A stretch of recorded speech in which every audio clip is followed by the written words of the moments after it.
ก็คือบ่มีการตั้งขนตกบ่มีการใส่ขันดอกแต่เปิ้นก็นิมนต์พระไปเจริญพุทธมนต์ทำเครื่องพลีเส้นบวงสรวงกุมพันบวงสรวงเสาหลักเมืองตามปกติตามฮีตตามหอยโดยเจ้าหน้าที่โดยตังวัดเปิ้นทำตามปกติอันนี้ก็แจ้งให้ญาติโยมทั้งหลายสะเตือก็บ่ฮู้เนาะอันนี้ก็บอกกล่าวสำหรับเรื่องราวที่จะมาอู้กันในวันนี้ก็ในศีลหน้าวันนี้เป็นวันศีลวันนี้8 ค่ำเนาะศีลหน้านี่ก็จะเป็นเดือนเพ็งศีลวันเพ็งก็คือวันเดือน8 เพ็งวันเดือน8 เพ็งปีนี้ก็ตรงกับวันวิสาขบูชาพอดีวิสาขบูชานี่ตรงกับวันที่6พฤษภาวันนี้วันที่29เป็นวันเดือน8ออก8 ค่ำนะครับก็นับไปแถม7 วันนับไปแถม7 วันก็ปุ้นวันที่6 พฤษภาเพราะว่าเดือนเมษายนนี่มีอยู่30 วันวันพวกก็เป็นวันสิ้นเดือนเนาะก็วันนี้จะอู้ถึงเรื่องของวิสาขบูชามีความสำคัญอย่างใดที่มาที่ไปเบื้องต้นนี้ก็จะได้นิมนต์อาจารย์ท่านพระครูสุเมธธรรมเสวีได้อู้จาก็อู้ไปเมินหน่อยอย่างโยมว่าโยมเรียกร้องแล้วไปอู้ศูนย์กันนี่โยมขอเอาไว้เป็นช่วงที่2ว่ะโยมว่าช่วงแรกนี่อู้กำกะคนเท่าฟังบ่ทันมา3มา4มาเพียวโบ๊ะบะเบ๊ะบะใส่กันนี่คนเท่าฟังบ่ทันอีหรอเปลี่ยนกันอู้ตัวนั้นอู้ได้สัก20 นาทีเนาะแฮมตัวนึงก็เสริมแฮมสัก10 นาทีช่วงที่2เขาก็ก้อยมาสนทนากันอีเนาะก็ก่อนที่จะนิมนต์อาจารย์ท่านพระครูนั่นก็ใครเชิญชวนญาติโยมเนาะเฮาอยู่บ้านเฮาก็ทำความดีได้ถ้าเฮาสามารถจะออกไปจะเจ้าก็ได้ยินพระครูสมบูรณ์กันทปาบอกว่าช่วยกันรณรงค์ถ้าเฮาอยู่บ้านเฮาก็ประพฤติปฏิบัติได้ประดับธงธรรมจักรได้ฮู้ว่าใกล้ถึงวันวิสาขบูชาอันเป็นวันสำคัญสากลของโลกเป็นวันสำคัญของโลกเลยนะญาติโยมวันวิสาขบูชาเนี่ยจะเตือนมีภัยบอกมีภัยเตือนเขาอาจจะลืมไปเองเนาะอันนี้ก็ฝากเชิญชวนญาติโยมท่านทั้งหลายครับขอนิมนต์เลยครับท่านพระครูเรื่องราวของวันวิสาขบูชาที่มาที่ไปมีความสำคัญอย่างใดแล้วเฮาตั้งหลายในฐานะที่เป็นเจ้าพุทธเนี่ยจะได้พ่องในสถานการณ์บ้านเมืองบัดเดี๋ยวนี้ตัวจะได้เนาะตามแนววิธีที่ถูกต้องครับขอนิมนต์ครับสาธุอย่างท่านอาจารย์ว่าตอนแรกก็ไปก่อนแต่ว่าท่านอาจารย์เสริมได้ทุกเมื่อเนอะถือว่าสนทนาไปตัวก็ได้บ่ถือว่าเสียมารยาทแทรกมาได้ทุกเมื่อเนาะถ้าอย่าเรื่องวิสาขะนี่ก็ย้อนไปเห็นหน่อยว่าในหนังสือเปรตวัตถุกับวิมานวัตถุเนี่ยพระมหาโมคคัลลานะเจ้าซึ่งเป็นอัครสาวกฝ่ายซ้ายผู้มีฤทธานักเนี่ย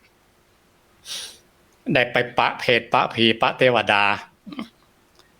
ก็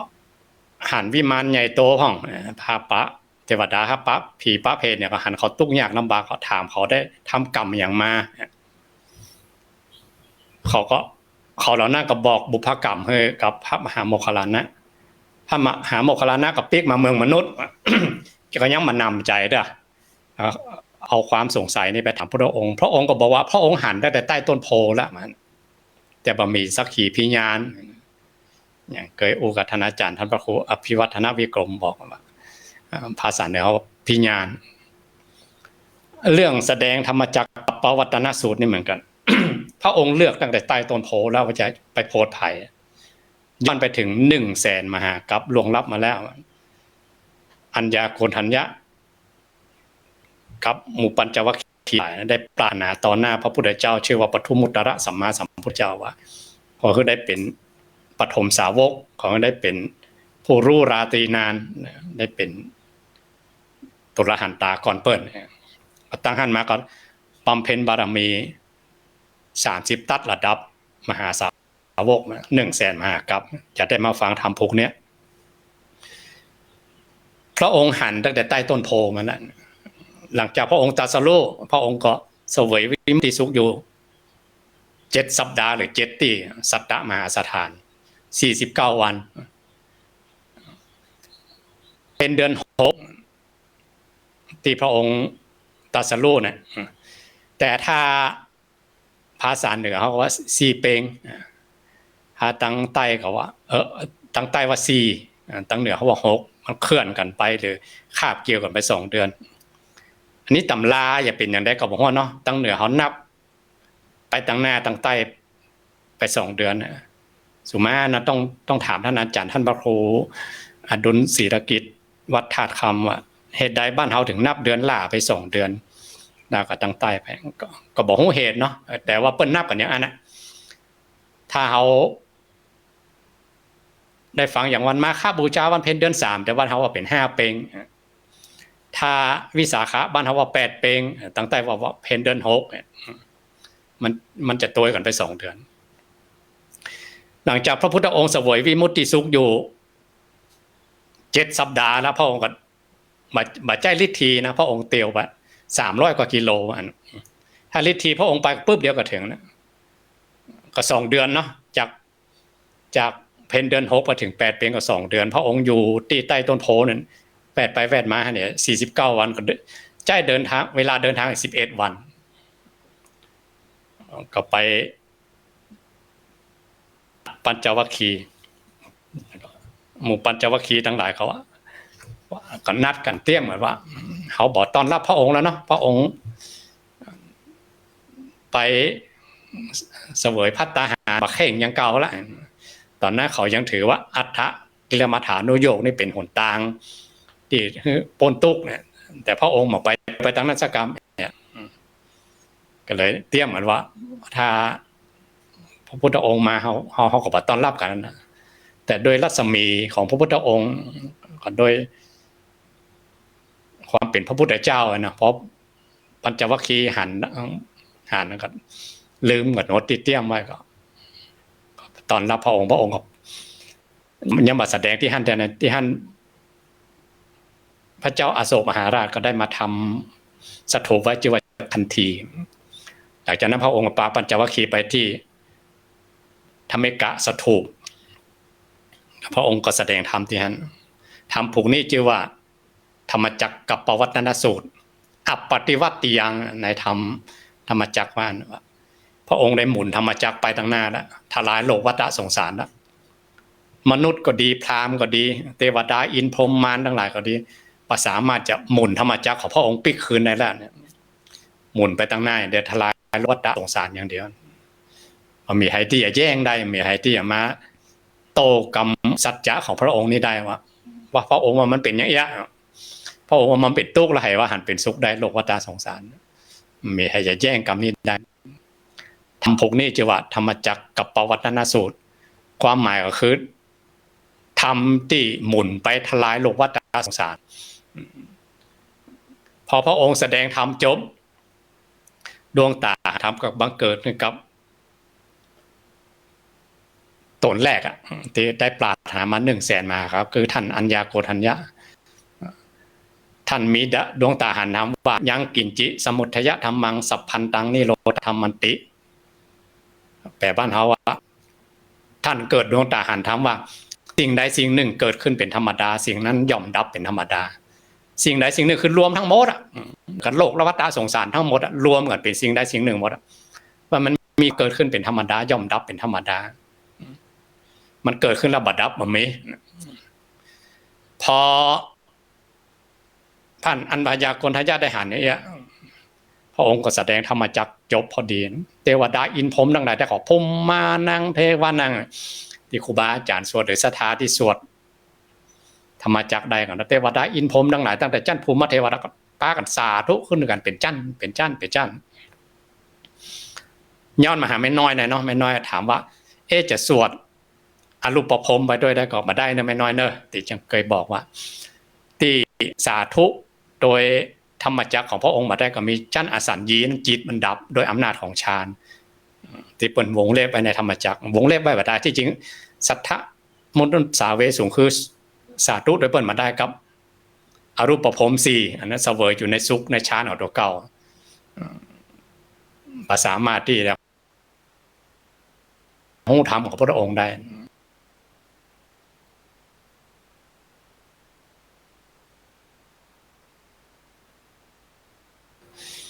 เทวดา6จันนะครับผมสาวจันนึงลบออกจาก4กันลบออกจันที่11คืออารูปนอกนั้นฟังธรรมของพระเจ้าหมดพอท่านพระอัญญาโกณทัญญะได้รู้แจ้งเห็นจริงในธรรมของพระองค์ว่าจังกินจิสมุทัยธรรมังสัพพันธังนิโรธธรรมติว่าสิ่งใดสิ่งหนึ่งเกิดขึ้นเป็นธรรมดาเนี่ยพระองค์ก็เป็นพุทธอุทาน2กรรมอัน5พอตั้งหลาย5เท่าไปเปิดคัมภีร์หนึ่งจะบอกคัมภีร์พุทธอุทานเป็นพุทธอุทานของพระองค์เองว่าเวลาพระองค์อยู่ที่เงียบๆของพระองค์เองหรือว่าพระองค์ได้แสดงธรรมแล้วพระองค์จะคำเนี้ยขึ้นมาเป็นพุทธอุทานมันต้องมีไผ่ถามเหมือนต้องมีไผ่บอกพระองค์ขึ้นมาเพื่อจะโพดสัตว์โตโลกทั้งหลายนั้นพระองค์จะคำเดียวโมดแต่ว่าในท้ายธรรมะเนี่ยพระองค์ขึ้นถึง2คำว่าอัญญาสิวัตโพโกทัญโยอัญญาสิวัตโพโกทัญโย มีครูบาอาจารย์เป็นได้รจนาว่าเหตุใดพระองค์ถึงพุทธอุทานขึ้นถึง2กรรมซ้ำกันถ้าตามภาษาบ้านเราพระองค์ดีใจเกินเนี่ยเนาะ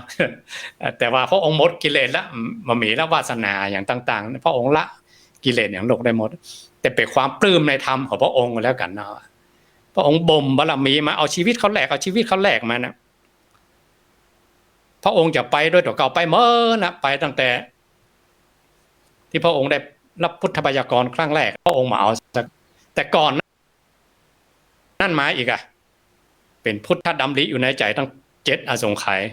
แต่มาพุทธวาจาอีก9อสงไขยมาถึงพุทธบัญญัติอีก4อสงไขยปลายแสนมหากัปเนี่ยยาวนานถึงปานเนี่ยก็เพื่อจะไม่ได้ยินคำเนี่ยคำว่าเมื่อสุมาท่านเหมือนกับตัวเก่าอุไปแล้วมีคนหู้ตัวว่าพระองค์ได้บ่มบารมีมาเพื่อกรรมนี่แหละเพื่อเป็นพระพุทธเจ้าโดยสมบูรณ์ก็กรรมนี่แหละว่าธรรมจักรเรามีคนหู้แจ้งเห็นจริงโดยพระองค์ไปได้หู้ธรรมของพระองค์แล้วมีคนเข้าใจได้เมื่อคนหู้แจ้งหรือมีคนหักโลกวัฏสงสารได้เป็นคนแรกเนาะความดีใจไม่ใช่ดีใจแบบปุถุชนหรือความดีใจแบบทั่วๆไปนะเป็นพุทธอุทานของพระองค์เองพระอัญญาโกณทัญญะได้ตัวพระองค์ไปแล้วได้หู้แจ้งเห็นจริงในธรรมของพระองค์แล้วถึง2คำอันนี้คือประวัติย่อๆของธรรมจักรที่มาที่ไปเนาะว่าเหตุใดพระองค์ถึงบัดเตะให้คนอื่นฟังก่อนต้องไปเจาะจงคือกับท่านพระอัญญาโกณทัญญะในกลุ่มของปัญจวัคคีย์นะก็เพราะว่าท่านเหล่านั้นได้ปรารถนาในโลกวัฏสงสารมาถึง100,000 มหากัปเพื่อได้โดยพุทธองค์เป็นองค์แรกในวันเนี่ยคล้ายวันจะถึงวันเนี่ยสำหรับบ้านเฮา ตามประเพณีบ้านเฮาก็เฮาขึ้นดอยสุเทพวันขึ้น14ค่ำนะแต่ปีนี้เนาะโรคภัยไข้เจ็บอย่างมาเบียดเบียนก็ได้จากท่านอาจารย์ท่านพระครูอภิวัฒนวิกรมตะกี้ว่าปีนี้เปิ้นมีประเพณีขึ้นดอยกันสักกรรมผ้าไหไปไหว้ไปสักก็เป็นปกติไป เนี่ยกูปีถ้าบ่มีเหตุอย่างนะก็ไปเตียวขึ้นดอยกันมันม่วนคนไม่ใช่ว่ามาคนเตียวเนาะมันก็คนไหลขึ้นดอยกันเริ่มให้ไปเจ้าวันลักหมื่นลักแสนมาว่านะบางคนก็ปีหน้าก่อนบึดก่อนย้ำก่อนหรือว่าเขายังบ่เท่าเด้อเท่าแก่ก่อยไปในเหตุปัจจัยภายนอกนะเขาจะไปโหได้ว่าเปิ้นจัดกันมาโหสักกี่ปีจู่ๆปีนี้มาได้จัดอะไรนั่นแหละ โยงมาเนี่ยโอปัญญิโกเหมือนกันว่าคุณงามความดีบางอย่าง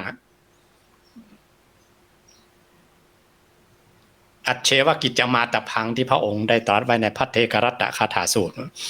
ผู้ใดอยู่วันเดียวคืนเดียวก็มีความเจริญนะเป็นผู้เจริญแม้แต่มีอายุเพียงวันเดียวคือความดีเป็นสิ่งที่ทำวันนี้ถ่ายหัวว่าเขาจะได้หันวัดโพกก่อนเนี่ยความดีเป็นสิ่งที่ทำวันนี้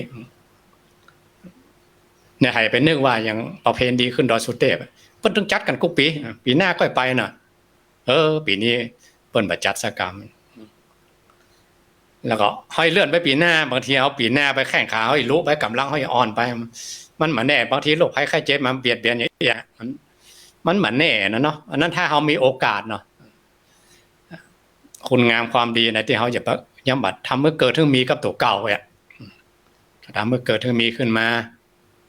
หรือคุณงามความดีอันใดที่เฮาเคยทำมาแล้วก็ทำให้ยิ่งขึ้นไป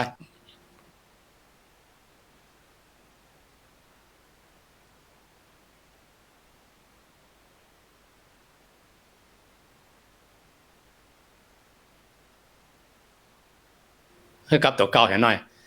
เอาลองท่องธรรมจักรก็ได้หรือถ้าท่องมาได้ก็เปิดหนังสือก็ได้ท่องบูชาสวดบูชาพระองค์มันตรงกับเหตุการณ์ตรงกับกาลเวลาเนาะ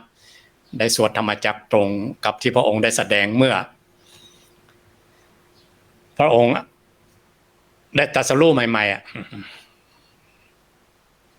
ภาษาแรกเลยค่ะภาษาแรกพระองค์จำภาษาที่ปาอิสิปัตตนะมฤคทายาไว้พอดีเป็นหน้าพศได้หน้าพศ1แต่พระองค์ปรินิพพานเมื่ออายุ80เนาะอันนั้นวันที่พระองค์แสดงธรรมจักรวันนี้มีอายุประมาณเท่าใดก็2563เนาะบวกกับเห็นพระองค์จำภาษาแรกก็45ภาษาก็2,600กว่าปีแล้วเนาะ2563 2,600กว่าปีแล้ว45บวก63คล้ายวันศีลหน้าเนี่ยเนาะคณะศรัทธาต้องอธิษฐานใจว่าเฮาอย่าทำคุณงามความดีอย่างท่องปูจากุลแก้ว3ประการครบพอดีนะถ้าเฮาว่าวันวิสาขะนี้ยังกุลแก้ว3ประการยังบ่ครบเด้อเพราะมันยังมีพระสงฆ์บังเกิดขึ้นแล้วในโลกแต่ถ้าวันวิสาขะเนี่ยพระพุทธเจ้าก็บังเกิดขึ้นแล้วในโลกที่ใต้ต้นโพเนาะพระธรรมเจ้าเกิดขึ้นในวันเนี้ยคือวันวิสาขะเนี่ยคือพระธรรมจักรพระสงฆ์เจ้าก็บังเกิดขึ้นในโลกคือท่านพระอัญญาโกณทัญญะเป็นปฐมสาวกก็หมายความกุลแก้ว3ประการพระพุทธพระธรรมพระสงฆ์พระรัตนตรัยครบพอดีวันวิสาขบูชาวันวิสาขบูชาไปแจ้งกันเนาะแม่นทำไมวันวิสาขแน่นอนวันวิสาขถ้าเข้าภาษาเป็นวันอาสาฬหบูชาเนาะแม่นมาฆะนี่เป็นวันพระธรรมวิสาขะนี่เป็นวันพระพุทธวันอาสาฬหะนี่เป็นวันพระสงฆ์มาฆะนี่เป็นวันพระธรรมคือพระพุทธเจ้าประกาศโอวาทปาติโมกข์เนาะวางแนวนโยบายว่าจะเอาเผยแพร่กันแนวนี้เนอะห้องมาประชุมกันแถลงนโยบายถ้าเป็นวันวิสาขะนี่ก็เป็นวันพระพุทธเจ้าประสูติตรัสรู้แต่กี้ผมเล่าผิดไปนะเล่าว่ามันเป็นวันอาสาฬหบูชาครับขอโทษด้วยครบเอาครบเห็นหน่อยเอาครบเห็นหน่อยเอาครบตั้งแต่ประสูติก่อนจะมาเป็นพระพุทธเจ้านี่เพิ่นเป็นโพธิสัตว์ก่อนเนาะสมัยนั้นแต่กี้เป็นวันอาสาฬหบูชาไปเข้าภาษาไปครับวันผิดเนี่ยมันเบลอเหมือนกันนะวันอาสาฬหบูชานี่เป็นวันพระสงฆ์คือมีพระสงฆ์ครบวันนั้นคือที่พระองค์ได้แสดงธรรมจักรที่ว่านี่เป็นวันวิสาขะเนาะลืมไปเป็นวันวิสาขะลืมไปก็เป็นอย่างแสดงว่าเท่าแล้วเนี่ย โอ้ไปจัดเมินอาจารย์ก็บ่ตักอ่ะก็ปล่อยกำลังม่วนอ่ะ เพิ่นไปก็ปล่อยฟัง แต่ ไป กี้เป็นเป็นกรรมเพราะแสดงธรรมจักรไปอ่ะ ครับ ที่จริงบ่ใจเนอะ ครับ เป็นวันอันอาสันห แต่ บู กี้ ชา เป็นวันอาสาฬหบูชา ครับ แต่ถ้าวันเนี้ยวันที่พระองค์ประสูติตรัสรู้ปรินิพพานวันวิสาขะโอ้ตัวเนี่ย เป็นหยัง เขาว่าทำไม ฟังไปแล้วบ่ตักกันนะ งั้นม่วนหรอ บ่เบา ฟังกับเพิ่นไปเนี่ยได้เพิ่นว่าตามน้ำอย่าง บ่ได้ตามน้ำบ่ได้ อันก็ เรื่องนี้บ่ได้ ยกมือเลยบ่ ยกมือก่ะ ขอประท้วงอย่าง ประท้วง ใหญ่ๆ แก้ตัวในสถานเนอะปัจจัยเนอะแต่กี้เป็นวันอาสาฬหบูชาว่าไปอย่ายืดยาว เพิ่นกำลังม่วนม่วนอยู่กับ พูดก่อนเนอะแถม2 เดือนก่อน แม่นเข้าภาษาเนาะ เข้าภาษาที่ ครับ พระอัญญาโกณทัญญะไรโหนั่นน่ะ มา แต่ ตั้น ก็ หยั เหมือนกันตะเกียกันว่า อืม 3 วันนี้พอดีเนาะว่า ครับ วันประสูติตรัสรู้ปรินิพพาน ครับ แต่ถ้าพวกเขาทั้งหลายมีเฟซเก่าๆเองนะครับ ไปดูก่อน ทวนเนาะ ทวนจะมีครับสุมาตรนะ มันว่าตะกี้ ครับ เอาไปเอามาเป็นวันอาสาฬบูชาปุ้นไปสีปัตตนะมฤคทายวัน เป็น ป ห ฐ ยัง มสาวกปุ้นนี่พระองค์กำลังจะตรัสรู้อยู่ ครับ เออ เอาวิสาขานี้ก่อนจะมาเป็นพระเจ้านี่จัดสุดท้ายเพิ่นเป็นหยัง เป็นพระเวสสันดร เป็นโพธิสัตว์ เป็นโพธิสัตว์ จากจบเฮาเอาย่นย่อเนาะ ครับ จบพระเวสสันดรแล้วก็ไปปั้มเปงบารมีบนสวรรค์บนแถม บอกอันนั้นเสวยวิมุตติเสวยสุข เดี๋ยว เป็นสั ว่า ตว์ดุสิตเทพบุตร อืม เป็นพระราชาบนสวรรค์ชั้นดุสิตอย่าง ก่อนนั้นก็คือไปเป็นเทวบุตรเทวดานั่นเอง นะ เนาะ ถ้าอาจารย์ว่านับอายุตั้งแต่พระเวสสันดรไปถึง ครับ พอถึงเจ้าชายสิทธัตถะอาจารย์ว่าอายุกี่ปี โอ้หลายแสนปีก็ จะลองภูมิหน่อยละ เป็นกัปก็ฮะ ฮะ เป็นกัปก็ กลับเมินไป อ๋อมีกี่ อายุของโพธิสัตว์จัดสุดท้ายที่อยู่ ครับ สวรรค์ชั้นดุสิตนี่นะ อืม 4,000 ปีทิพย์ โอ้ 4,000 ปีทิพย์ของสวรรค์ชั้นดุสิต เทียบ เทียบกับมนุษย์ เทียบมนุษย์เฮาตัวใด 576 ล้านปี ก่อนไดโนเสาร์กันนะ อ๋อ ไดโนเสาร์ท่านบอกว่าที่อยู่ในโลกมนุษย์นี่นะครับ อายุระหว่าง60 ล้านปีถึง200 ล้านปีช่วงเนี้ย ครับ ช่วงที่ไดโนเสาร์อยู่นะ อืม พระเวสสันดรก่อนนั้นก่อนนะ อ๋อ นักวิทยาศาสตร์ยังค้นมาถึงเด้อ มาถึง อ่า ครับ สัตว์ไดโนเสาร์นี่เป็นฟอสซิลนะ อืม ก่อนฟอสซิลเนี่ยอาจจะกลายเป็นน้ำมันเป็นอย่างก็ได้ ครับ ยุคของพระเวสสันดรนะก่อนนั้นก่อน แล้วก็เปิ้นก็ไปปั้มเปงปุ้น มาปั้มเป้งก็เสวยสุข เซเวยซุกปุ้นรอเวลาร อเวลาเต็มแล้วไอ้กะ แล้วก็ พอมา100,000 ปีสุดท้ายเนี่ย เรียกว่า มหาวิโลกนะว่านะครับ เทวดาอินพรหมทั้งหลายก็ มาเป็นเจ้าชายสิทธัตถะนี่นะ ยังเหมือนเทก่อน100,000 ปีนะ อ๋อครั ห บ มู่เทวดาอินพรหมทั้งหลายเขาสงสัยเรื่องมงคลเนี่ยกะ อืม ก็ไปอาราธนาสันดุสิตเทพบุตรว่า ครับ ว่าอันอย่างที่เป็นมงคลพระองค์ก็บอกว่ารอพระองค์ตรัสรู้ก่อนจะมาบอกเฮ้เอกอะ อืมครับ มหาวิโลกนาถคือพระองค์เล็งขายยานของโพธิสัตว์จากสุดท้ายเนาะ ครับ พระองค์จะไปเกิดที่ไหน อืม ตระกูลนั้นได้พ่องเนี่ย ครับ พ่อแม่ชื่อยังตระกูลได้นะถ้ายุคใดสมัยใด อืม พราหมณ์เป็นใหญ่พระองค์อย่า ประ มา เทศเนาะ ฮะ ประเทศดินแดนใดอันอย่างใดเนาะ หันมาก่อนละ100,000 ปีหันมาก่อนได้ เล็งพอแล้ว อ่ะ ครับ นั่นตำราที่พระอัญญาโกณทัญญาที่ยกนิ้วมือนิ้วเดียวน่ะ ครับ ว่ามหาสัตว์เจ้าเนี่ย อืม จะได้เป็น จัดสุดท้ายอีกนะ จะได้เป็นพระพุทธเจ้านะ หนึ่งเดียวเอง ตำราเนี่ยถือเพราะสืบทอดมาจากมหาวิโลกนะเนี่ยนะ อ๋อครับ เทวาได้อินพรหมแล้วเขาเกี้ยมกันแล้วหรอ ครับ อ่ะสมมาเรายกตัวอย่างหน่อยเนาะ ครับ สมัยเมื่อรัชกาลที่10ตอนนั้นยังเป็นเจ้าฟ้าชายอยู่อะ ครับ มาที่วัดศิริเนี่ย สิริมังคลาจารย์ วัดศิรินี้ทำอนุสาวรีย์ของสมเด็จย่า ครับ สมเด็จย่ามาสร้างวัดนี่หรอ อืม ตอนที่ในหลวงรัชกาลที่9มันสร้างเขื่อน ครับ คนก็หนีน้ำท่วมเหมือนเอกอะ อืม เนาะสมเด็จย่ามาเป็นประธานฝ่ายคารวะเนาะหลวงปู่เขาก็ หลวงปู่ทอง ครับมาเป็นประธานฝ่ายทุเจ้าเนี่ย ครับ มาสร้างวัดที่นี่แล้วก็ อืม ตอนหลังมาก็ศรัทธาทั้งหลายทั้งบ้านทั้งเมืองเพิ่นทำอนุสาวรีย์สมเด็จย่าว่า ครับ ในบ้านที่เนี่ย อืม เจ้าฟ้าชายตอนนั้นนอนรัชกาลที่10 ครับ มาเปิดอนุสาวรีย์มุเตวัดโมไม่ใช่เตวัดทหารมาเคลียร์กันเป็นเดือนๆนะตอนนั้นตุปีน้อยเป็นตุหลวงเนาะ ครับ เพิ่นมาเคลียร์พื้นที่มาพอสปะ อืม บ่ฮือได้ และเครื่องยุคนระบาดของพระเจ้าอยู่หัวเปิ้นเนาะ ครับเรียบร้อยดี เรียบ งาม ร้อยดีงาม ครับ มา อัน นี้ขนาดเหมือนกับเจ้าในเมืองมนุษย์เนาะ ครับ เปิ้นยังมาเคลียร์กันเป็นเดือนๆอันนี้มหาสัตว์เจ้ามันโพธิสัตว์เจ้าจะมาได้เป็นพระพุทธเจ้าเนี่ยจะนำมาเป็นครูของโลกเนี่ยเทวราอินพรหมนี่เขาฮู้กันหมดหรอก ครับ เปิ้นก็เลยมาเคลียร์กันเคลียร์พื้นที่เนี่ย100,000 ปีมาเคลียร์ เตรียมพื้นที่ไว้ก่อน เตรียมพื้นที่เตรียมคนเตรียมอย่างนั้นใครจะมาเกิดกันตอนใดเปิ้นมีเนี่ยมหาวิโลกนะเนี่ยนะคือเหมาะสมเนาะ จะคือเหมาะสมกับ ครับ องค์มหาสัตว์เจ้าอย่างใดอย่างนั้นต้องเคลียร์กันก่อนเนี่ยก็ครับต้องไปอ่านปฐมสมโพธินะจะหาความละเอียดของเรื่องราวมูลนี้ ครับอาจารย์อย่าว่านะครับก็มาเอาปฐมสมโพธิอ้อมเดียวเนี่ยจะเอาปฐมสมโพธิก็เอาชั่วโมงเนี่ยนี่ชั่วโมงเนี่ยทีนี้เปิ้นก็ไปเสวยสุขเสวยอันบนสวรรค์เสร็จแล้วก็เมื่อเหมาะสม576ล้านปี4,000 ปีทิพย์ของชั้นดุสิตเต็มอายุไขเลยครับเมื่อเหมาะสมแล้วก็มาเป็นวรรณกษัตริย์เพราะว่าเมืองมนุษย์เนี่ยจะมีวรรณะที่สูงในยุคนั้นเลยนะครับถ้ายุคใดที่กษัตริย์เป็นใหญ่ก็จะมาเกิดในตระกูลกษัตริย์ครับถ้าก็ยุคใดที่พราหมณ์เป็นใหญ่ก็จะมาเกิดในตระกูลพราหมณ์สองวรรณะนี้เท่ากันอ๋อครับ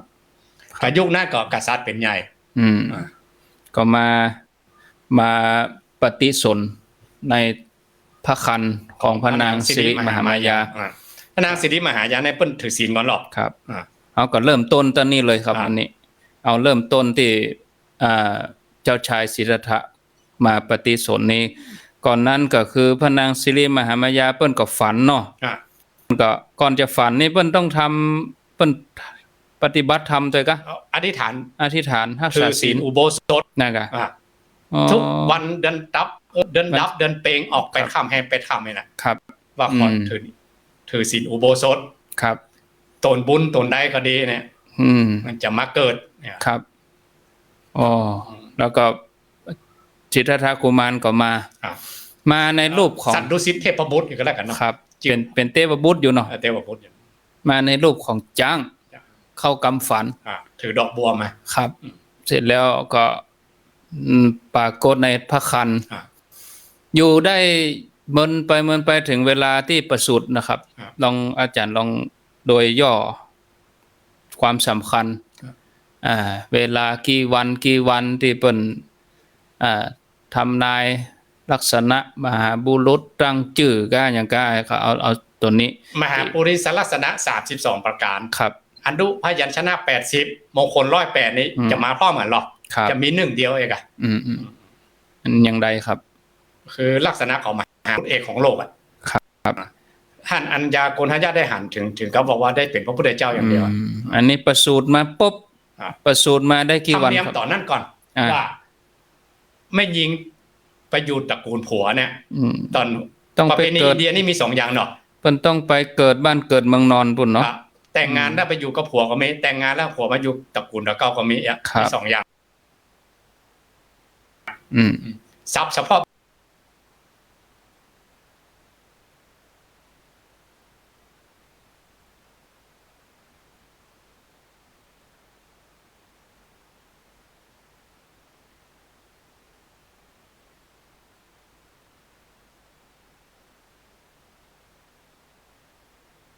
ไม่หยังครับ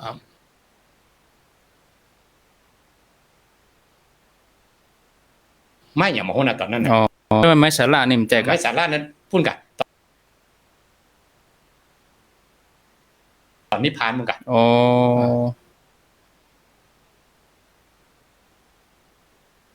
ตรัสรู้นี่ไม่ลังทั้งคู่เนาะไม่สาระเนี่ยเนาะอันเดียวกันไม่สาระอันเดียวกันไม่ลังไม่สาระตอนที่นิพพานกับไม่ลังเนาะแต่ตรัสรู้นี่มันได้โพครับอันนี้เมื่อประสูติมาแล้ว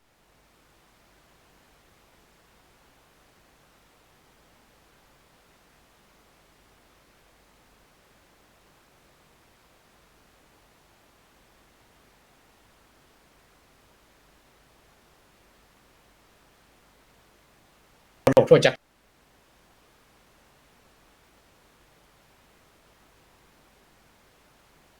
ทีนี้เมื่อประสูติแล้วกับไปบ้านเกิดปุ่นก็ว่าไว้ปิกไว้ปิกอ๋อไว้ปิกอยู่ใน5 วันก็ครับเอามาตายจื่อกันแหละจะเอาจื่อหยังอย่าจื่อหยังครับเชิญพราหมณ์ทั้งหลายหมู่นั้นพราหมณ์มาหนึ่งในนั้นคือท่านพระอัญญาโกณทัญญะครับตอนนั้นหนุ่มอยู่เนาะตอนนุ่มก็มาตายจื่อเสร็จแล้วก็ตายหลายอย่างอยู่ก็คนหมู่นั้นเพิ่นตายกันเพิ่นเป็นกี่ข้อจะเป็นกษัตริย์ก็จะได้บวชก็อย่างเมื่อได้จื่อแล้วแล้วก็หมู่นั้นตายเป็น2อย่างถ้าอยู่ทั้งโลกก็ได้เป็นพระเจ้าจักรพรรดิยิ่งใหญ่เลยก็เนี่ยป่อจะสร้างจะเป็นชาติภาษีแล้วก็เนี่ยโอ้เข้าล็อกแล้ว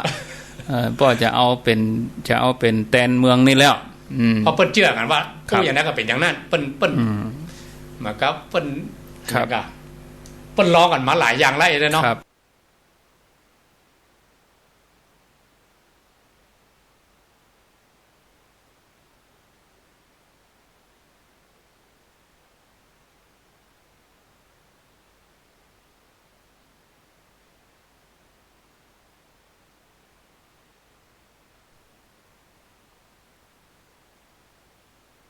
เลยเนาะ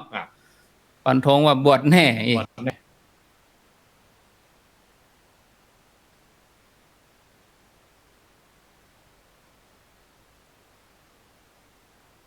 แล้วก็อาชิตะดาบทกับพราหมณ์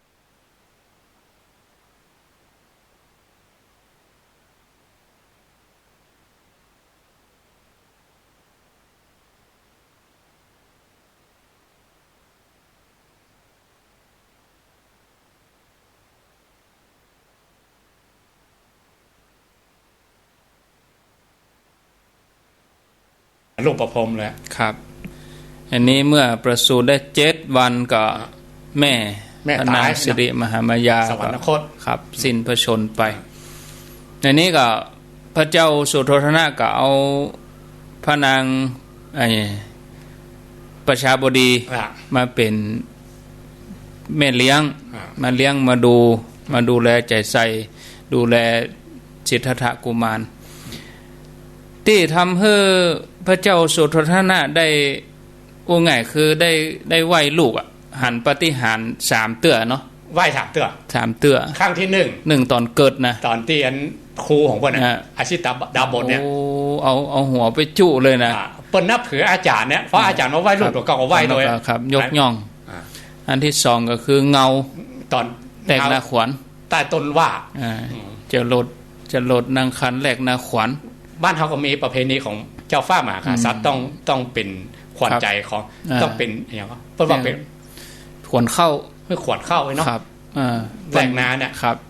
ก็ใกล้ฤดูทำนาอีกจะเข้าสู่ฤดูทำนาแล้วในวันพืชมงคลนี่ก็ตระกูลของพระพุทธองค์เนี่ยธนะโดยหลังนี่ก็หมายความว่าตระกูลของที่เพิ่นทำเกษตรพืชพันธุ์ธัญญาหารเนี่ยเนาะลุ่มแม่น้ำคงคาครับอันนี้เจ้าชายสิทธัตถะนี่เปิ้นลบไปนั่งสมาธิใต้ต้นว่าครับแล้วก็แดดนี่ก็ส่องไปกับตามปกติก็เงาก็ต้องไหลไปตัวเนาะแต่เงาไม่ว่านี่บ่ไหลไปตัวปกห่มอยู่หั่นป่อก็คือพระเจ้าสุโธทนะก็ไปเสาะตัวหาลูกแหละไปหันข้อใส่เนาะไหวตอนนั้นอันนี้เขาก็ตัดตอนมาเนาะอันนี้คือตอนที่3ตอนปรินิพพานครับอันนี้คือตอนประสูติช่วงประสูตินี่ไปแจ้งปรินิพพานตอนที่พระองค์แสดงอย่างพระเวสสันดรน่ะครับ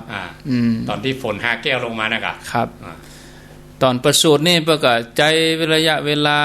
หลายวางปีต่อปีนั้นประกาศเจริญเติบโตมีครูเลยครูวิศวามิตรครับมาสอนมาบอกแล้วก็มีอุปสรรคปัญหาอย่างต่างๆโอ้นักก็ถ้าญาติโยมใครรายละเอียดก็พอหนังพุทธเจ้าศาสดาเอกโลกแต่หนังที่เพิ่นอย่างแม่ไปแบบหนังนะเพิ่นก็เคลือบเห็นน้อยมีอรรถรสเห็นน้อยแต่ครูของเจ้าชายสิทธัตถะนี่มีอาจารย์ที่ ถ้าภาษาบ้านเราโปรเชชนอลนะคือ จันยอดละ จันยอด18ด็อกเตอร์ว่านะ คัดเอามาเลย18ด็อกเตอร์18ศาสตราจารย์เอามาสอนเปิ้นเลยจบ18ศาสตร์ทีนี้ตอนตัดสินใจที่จะบวชเนี่ยตอนนั้นเจริญวัยมาถึงอายุ16 17แล้วเนาะก็พระเจ้าสุโธทนะเพิ่นก็กลัวแหละกลัวเจ้าชายจะออกบวชก็เลยยับแต่งงานเนี่ยเอาพระนางพิมพาหรือว่ายะโสธราเนี่ยมาแต่งงานกันก็คือเคลียร์พื้นที่อย่างอาจารย์พระครูว่าไล่เก็บคนเฒ่าไล่เก็บคนไข้อย่างเดียวเนี่ยกะมีประสาท3ฤดูเอาไปกักตัวมดเนาะคนเฒ่าคนเมื่อยคนไข้มือออกมาเพ่นพ่านสมมติเราไปเจ้าว่าอินโดมาเจ้าว่าดูถูกฝรั่งเนาะฝรั่งบางเมืองลงข่าวนะครับคนเฒ่าป่วยนี่เปิ้นหมายรักษาเพราะมันเต็มหมดแล้วเบาไว้ละตายก็ตายไปเลยโอ้เอาเพราะว่าเอายาไปกินที่บ้านมาเนี่ยบ้านอื่นนะเมืองนอกคุณนะจะบ้านเฮานะบ้านเฮานี่โอ้เอาปล่อยกันนะ5,000ก็ได้เบี้ยยังชีพก็ได้ยาอย่างเปิ้นเอามาฮื้อถึงบ้านเนาะแจกกันเปิ้นรักษาก็ละอ่อนไว้กลางหนุ่มๆได้มีภูมิต้านทานคนเฒ่าบอกว่าบ่ไหวก็ปล่อยไปเลยเพราะบ่เจ้าว่าเปิ้นบ่นี่บ่เจ้าว่าบ่มีนะที่อยู่ก็มันเตะมาจังได๋เตียงก็บ่มีโอ้บุญดูคนเฒ่าบุญที่เฮาเกิดเมืองไทยนั่นก็อันนั้นกันนี่คือจ้ำว่าจะไปเมืองนอกก็เจ็บไข้ได้ป่วยนั่นน่ะก็เดี๋ยวนี้ให้มาเนี่ยเนาะให้มาเมืองไทยเนี่ยเด่นเนี่ยยิ่งมาหันข่าวเมืองไทยคนป่วยลดลงเนี่ยกินก็ได้กินเนี่ยถ้าอยากกักตัวกักโรงแรมชั้น1ก็แหละก็นั่นฝรั่งนี่เอาไว้แป่งต้อมอยู่เนาะขังรวมเมืองไทยนี่ดีที่สุดไปบ้าฝรั่งเนี่ยพอเดียวนี่แหละตอนวิกฤตนี่แหละมันเอาไปแจ้มาตัวคูณมันนักครับมันเอาแบบแป้แต่ก็ประชากรนักตัวป่วยกันเป็นแสนๆอย่างไรถ้าว่าติด2คนก็ไป4จาก4ก็ไป8เพราะเขาบ่ใช่ฟังกรรมเหมือนคนไทยเฮาหรอกก็เปิ้นกักก็ยังประท้วงอยู่ประท้วงก็เดือดร้อนคือเปิ้นบ่ต้องกักบริเวณประชาธิปไตยอิสระเสรีพูดเรื่องไปสู่เดือดร้อนไปไหนน่ะพูดถึงเก็บคนนี่ก็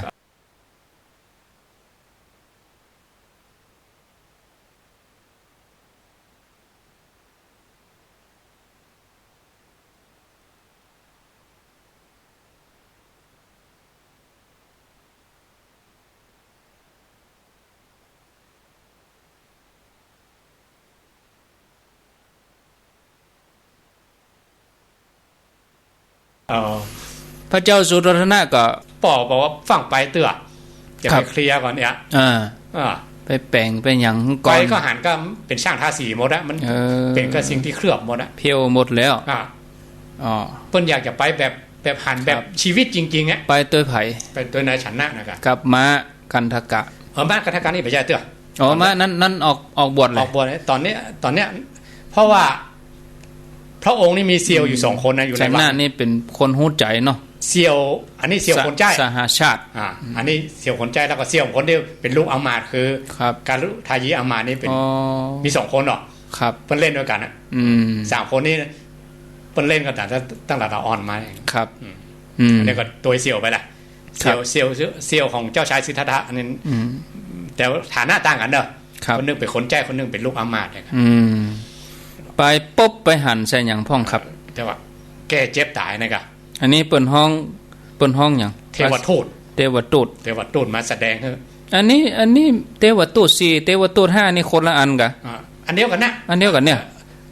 แก้เจ็บตายนักบวชนักเกิดนี่มาเป็นเพศอ่ะเกิดมาเป็นมาตอนหันลาหุนเพศก็ว่าอันใดก็ได้จะว่าเทวทูต4ก็ได้เทวทูต4ก็เทวทูต5ก็เพิ่มเกิดมาลาหุนเกิดแท้ครับเห็นนี่เมื่อไปหันเทวทูตแล้วก็เปิ้นก็สลดใจตอบก็ถามนายฉันนะแหละอันนี้หยังเนี่ยคนเฒ่าเนาะเฮาอยู่เฒ่าว่ะแก่ก็เนาะครับแล้วเฮาจะเฒ่าอ่ะก็นายฉันนะประกอบตอบไปตามความจริงกันเนาะเฒ่าหน้าไก่ก็เฮายังมาหาคนเฒ่าปอบเก็บหมดว่านะมันก็ได้หารคนเจ็บแถม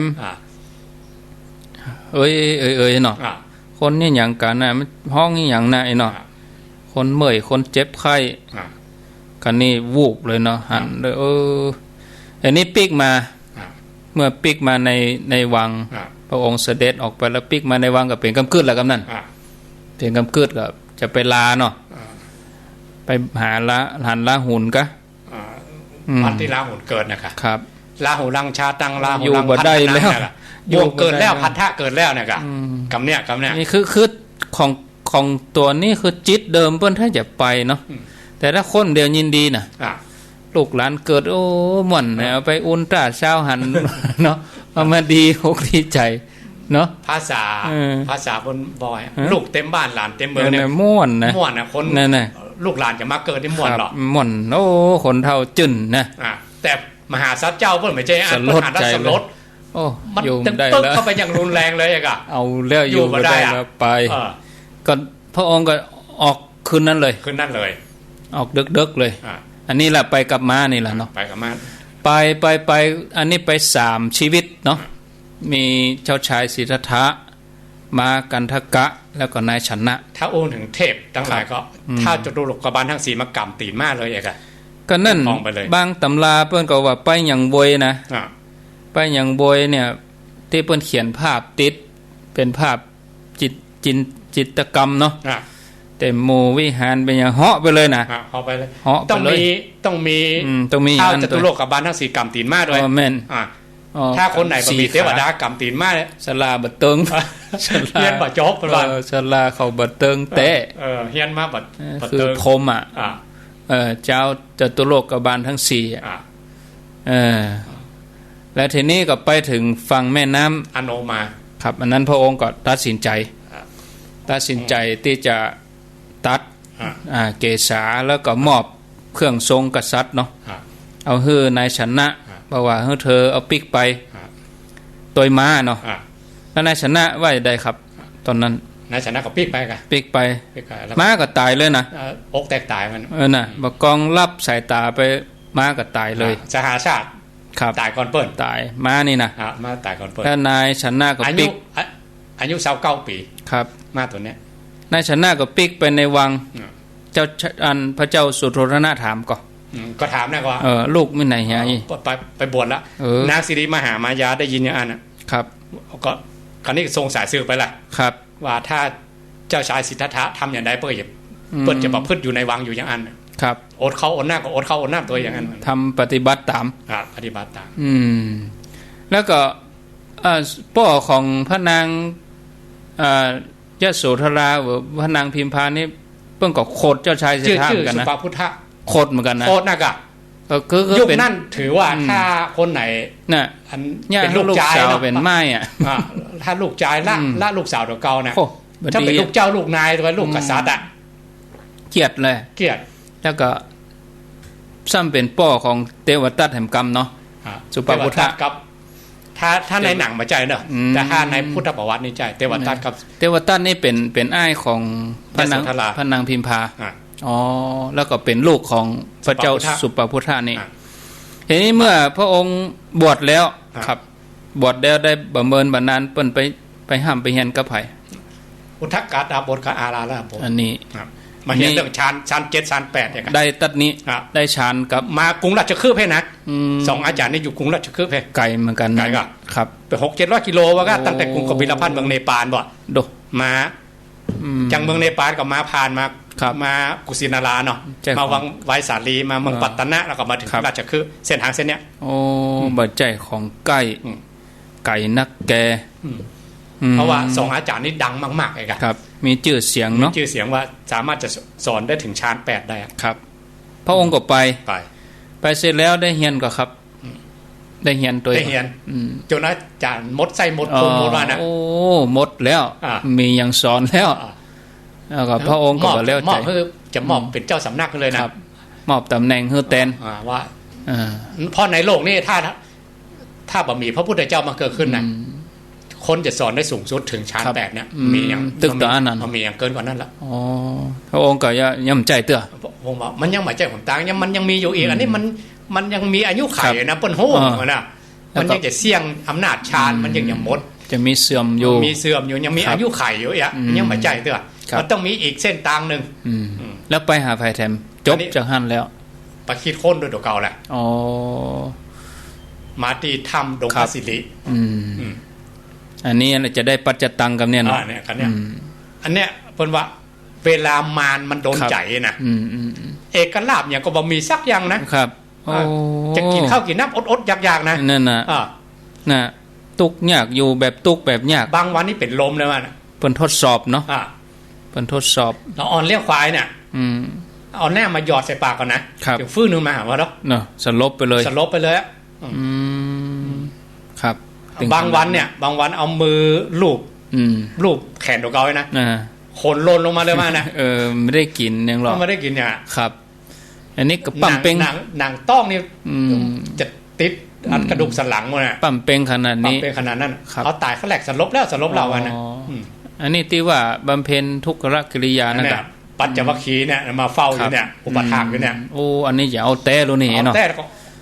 โอ้เกิดศรัทธาแล้วนี่บ่มีใครอยากเข่งขนาดเนี้ยในตำราเพราะว่ามันคือมีพยานอย่างไรว่าพระองค์ทำมาทุกอย่างแล้วหมดแล้วทำเต็มที่อัฏฐกิลมัฏฐานุโยคที่ว่าคนยุคนั้นที่เขายอมรับกันว่าอันยังได้เข่งอยู่นะครับไปจัดการหมดถ้าเขาเข่งสัก10ไปหน่อยพระองค์นี่ร้อยบนคูณขึ้นไปอันนี้ก็เทวดาเนาะมาดีดพินนี่ก็เตือนสติเลยตึงยานตึงเข่งสายกลางก็นั่นหู้เนาะปีกมากินข้าวกินยังปัญจวัคคีย์หันเข้าใส่โอ้เอาบัดเตะดีเลยปึ๊หมู่เฮาเอาบัดเตะเป้ไก่ว่ะเป้ไก่สิปัตตนะมฤคทายวัน300กว่ากิโลไก่จากเมืองพาราณสีบ่ไก่เต้ไก่ว่าโอ้บัดได้ปะแหมแล้วเอาแล้วไอ้น้องอันนี้อยู่เพศหรอเมืองขยาไปหรอครับโอ้เห็นนี้พระองค์ก็มาตรัสรู้ตอนนี้ก็ครับพอเนี่ยถึงวัน8เพ็ญเนี่ยวันวิสาขะเนี่ยวันเนี้ยครับวันเพ็ญเดือน6เดือน8เพ็ญวิสาขะนี่ตรัสรู้อย่างครับพระองค์ฮู้อย่างอันบัตรตรัสรู้เนี่ยพระองค์ไปนางเนี่ยนางสุชาดาครับที่บ้านเขาว่ากดเขาติ๊บเนี่ยครับพระองค์ก็ไปนั่งปฏิบัติปั๊มเป่งไปหน่อยพอได้ฮับเขาแล้วก็ครับมาลอยถาดเป็นถาดทองคำเลยนะถาดไปลอยตีแม่น้ำในรัญชลาเอาลอยแล้วอธิษฐานโดยครับอธิษฐานว่าถ้าพระองค์จะตรัสรู้เนี่ยโดยอำนาจบารมีทุกอย่างนะรวบรวมมาหมดว่าคือถาดนี้ลอยขึ้นเหนือครับก็ถาดก็ลอยขึ้นเหนือจริงๆครับในตำราต้องบอกว่าเป็นถาดทองคำไปหยอดใส่หัวพญานาคลุกว่าปุ๊กสะดุ้งลงกงขึ้นมานะพญานาคก็ในพระรากัปนี้มี5พระองค์เนาะครับถาดหยอดใส่หัวถาดนี้หยอดใส่หัว3ใบแล้วนะครับก็ลงกงผู้ใดเจ้ามาเกิดขึ้นแล้วในโลกกันเนี่ยพระกักุสันโธเกิดขึ้นก่อนหรอโกนาคมโนกัสสโปเนี่ยครับพอพระองค์จืดสมณะโคดมไหมเนาะหยอดใส่หัวก็ลงกงกันก็แต่ว่าเนี่ยมีองค์แล้วประเดียวมาองค์แล้วกันเนี่ยสีโวยเหมือนเนาะความลับของคนพอเนาะหลงขนาดไหนที่จริงเมินนะเนาะโอ้เมินกะครับเมินปิดพุทธันดรเมินก็หลังจากนั้นก็ได้ญาคาจากโสติยพามญาคานี่8 กรัมเนี่ยก็8 กรัมถ้าบ้านเฮาอ่ะเป็นญาคานะครับแต่ตังอินเดียเพิ่นเป็นญากุสะมานะกุสะญากุสะถ้าพระองค์ก็เอามาห้องนั่งก็ครับถามหลวงพ่อสุเทพเนาะกับหลวงพ่อจรัญเพิ่นเป็นด็อกเตอร์ครับเพิ่นอยู่อินเดียนี่30-40 ปีแล้วนะเพราะว่าญาคาอินเดียนี่มีญาณนั่นน่ะครับมันจะไปซื้อมาจากไหนกันมานะครับกุสะกับกุสะนะกุสะกุโสอันเดียวกันนะเป็นญากุสะญากุสะก็คือญากุสะนั่นเนาะญากุสะนั่นนะไม่ใช่เป็นญาคาไม่ใช่ญาคาครับแล้วพระองค์ก็หันไปทิศต่างๆนั่งใต้แล้วก็ใครก็เอาญาคามาให้แล้วพระองค์มอบอันอย่างให้เป็นสิ่งตอบแทนมีกะโสติยพามเปิ้นเกี่ยวหญ้าสมัยนั้นเปิ้นว่าเอามามุงบ้านมุงจองหรือเอามาแปลงฝาอย่างก็ได้นะครับมันถ้าเอาไปนี่อย่าหั่นไปกอมันเฮากำแล้วนวลๆเลยนะมันมีคมเหมือนกันเนาะนวลๆกำมันมีคมเอามันสามารถจะมุงบ้านมุงจองมุงอะไรกันพอเอามาปูนั่งแล้วอยู่ในบทของที่เฮาสวดปฏิโมกข์กันนะเฮาฟังปฏิโมกข์ไม่ใช่สวดเนาะครับภาสิตาบทนั้นจะมีก็ว่ากุโสยทะทุกขหิโตเนี่ยหัตถเมวะนุกันตติเนี่ยพรหมจรรย์นี่ถ้าประพฤติดีก็อย่า ไปสวรรค์ไปนิพพานได้ถ้าประพฤติบดีมันก็ญาคาบาดมือน่ะก็คำว่ากุศลตัวเนี้ย ครับ กุศลกุศลนี่มี2ตีมีตีโสธิยพามมาหองคือพระองค์นั่งอยู่8กำมือครับที่เขาสวดกันหลังจากที่เขาฟังพระปฏิโมกข์แล้วครับอ๋ออันนี้ก็พระองค์ก็ตรัสรู้ครับตรัสรู้เนี่ยบางคนอย่างแม่ไปสปะสเปดพระองค์ตรัสรู้อย่างพระองค์ตรัสรู้วิชา3นะวิชา3บ่ใช่อริยสัจ4บ่ใช่วิชา3สำหรับของพระองค์นะเฉพาะของพระองค์ยามแรกพระองค์ตรัสรู้ปุพเพนิวาสานุสติญาณระลึกชาติได้มีอันก็อยู่เมืองฝางเปิ้นถามป้าบุญศรีก็ฮะป้าบุญศรีเมืองฝางถามว่าวิชาเนี่ยวิชา3นี่อันหยังจับพอดีอันแรกคืออย่างก็ครับบุพเพนิวาสานุสติญาณญาณที่ระลึกย้อนไปหัวเก่าว่าตัวเก่าได้บำเพ็ญอย่างมาพ่องเนี่ยเกิดแก่เจ็บตายอย่างมาในอดีตชาติเนี่ยคนธรรมดาเนี่ยบ่ถึงนะครับบางคนจำชาติได้ระลึกได้ชาติได้ภาษาวกทั้งหลายก็ระลึกได้ตามบารมีของตัวเองที่บำเพ็ญมาครับบางคนก็ระลึกได้แต่แสนมหากัปอย่างมหาสาวกก็ระลึกได้ถึง1อสงไขยกับแสนมหากัปครับแต่นางยโสธราพิมพานี้ระลึกได้จนนับมาได้มันมาอภิญญาใหญ่มันนะผู้มีอภิญญาใหญ่ระลึกชาติผลหลังได้นับมาได้ประมาณมาได้พระองค์ระลึกชาติตัวเองเหมือนกันนับมาได้ประมาณมาได้ครับยามแรกพอยามแรกได้จากที่เขาสวดอย่างก็สวดธรรมนิยามยะถาเวบทแรกพอพระองค์มีญาณอย่างรู้ในอดีตเก่าจบพระองค์ก็ยะตาหาเวบทแรกครับหลังจากนั้นพระองค์ก็ระลึกชาติของคนอื่นกรรมเวรของคนอื่นคนไหนทำกรรมทำเวรไม่ได้นะอดีตชาติหันโมดเด็กหันในยามที่2เนี่ยเรียกว่ามัชชิมยามเนาะ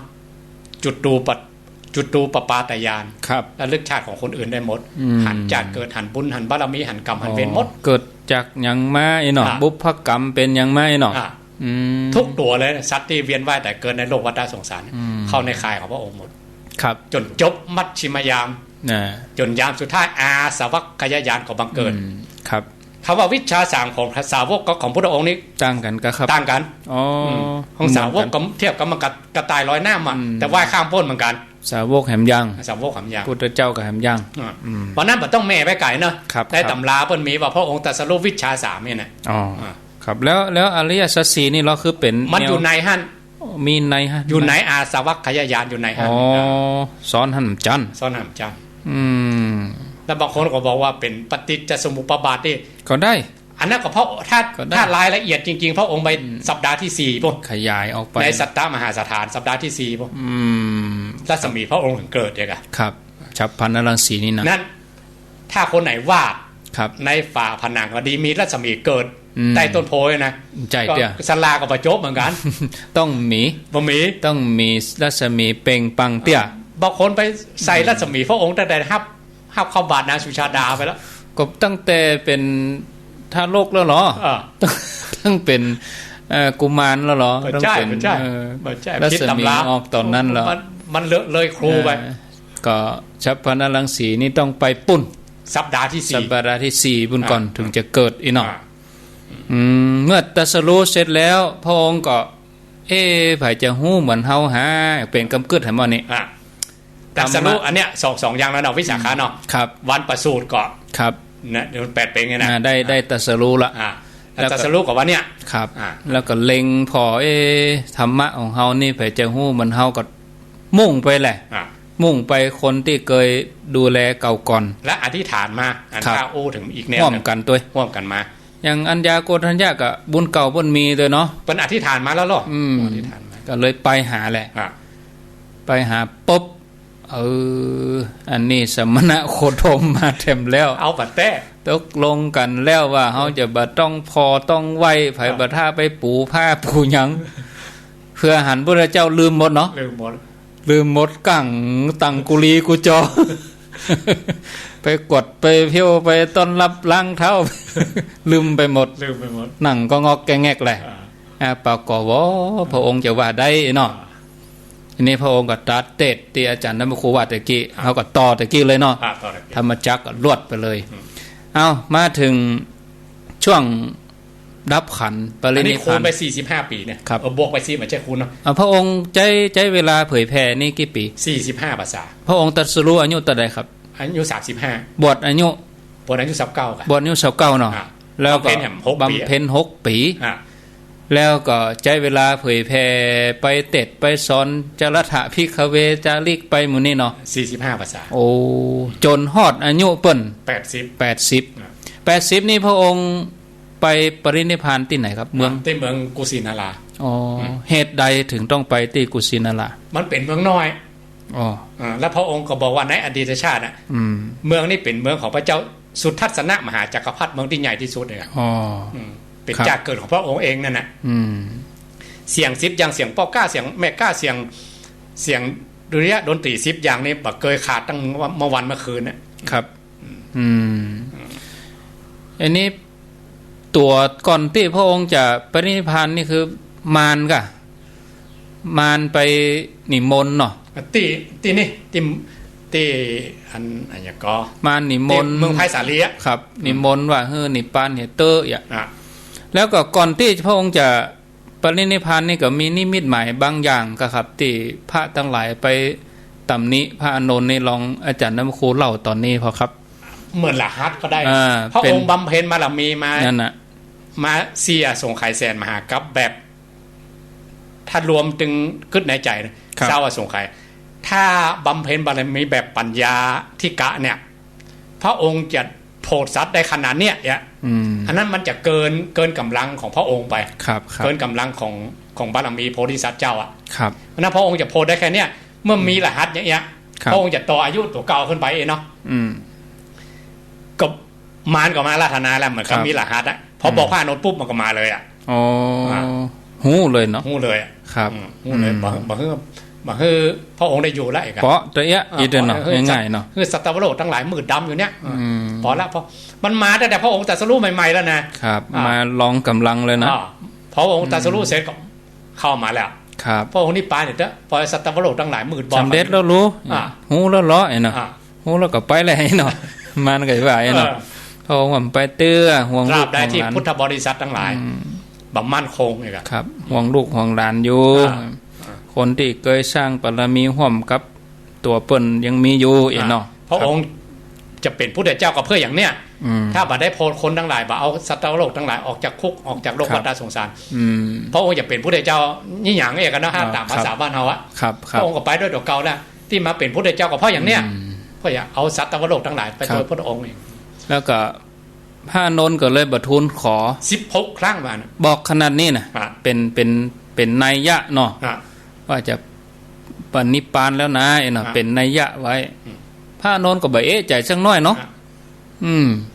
จนครั้งสุดท้ายที่ ครับ ที่อันไพศาลีนะครับ ตอนนี้อันอย่างคนนั้นอันนี้บางท่านก็ว่าเป็นเพราะว่ามีคนเอาอันจิ้นไปให้พระองค์ฉัน อันนี้อาจารย์ลองเล่าตอนนี้เนาะ พระองค์เป็นโรค พ ตัว ระอง นี้ ค์บอกตั้งแต่พระองค์อยู่เพศแล้ว ไม่ใช่เกี่ยวกับ อไพศาลีเพศแล้ว นะครับเพิ่นเลยบ่กิน มันคนมันเชื่อมได้อะมันจะแต่จะ พระอ จริ ง ง ค์จะนิพพานเลย อ๋อเพิ่นบอกมาแล้ว ตอนนั้น มีผังมีอย่างเรียบร้อยเลย ตอนนั้นเพิ่นก็เริ่มโอ้ง่ายคือเริ่มอาพาธเนาะ อ่ะ ถ้าอยากกินน้ำอยากกินน้ำก็จะไปตักน้ำกับน้ำขุ่นไปอย่างเงี้ยอยากตั้งหันมาแล้วเอามาถึงตอนจีนเนี่ย นี่ อาจารย์ลองเล่าอ่ะตอนจีนเนี่ย เทวดาอินพรหมทั้งหลายของพระองค์ ครับ ว่ามือนี่เป็นมือสุดท้ายของพระองค์เอาอาหารติ๊บอย่างมาใส่หมดอ่ะ อ๋อก็บ่ฉัน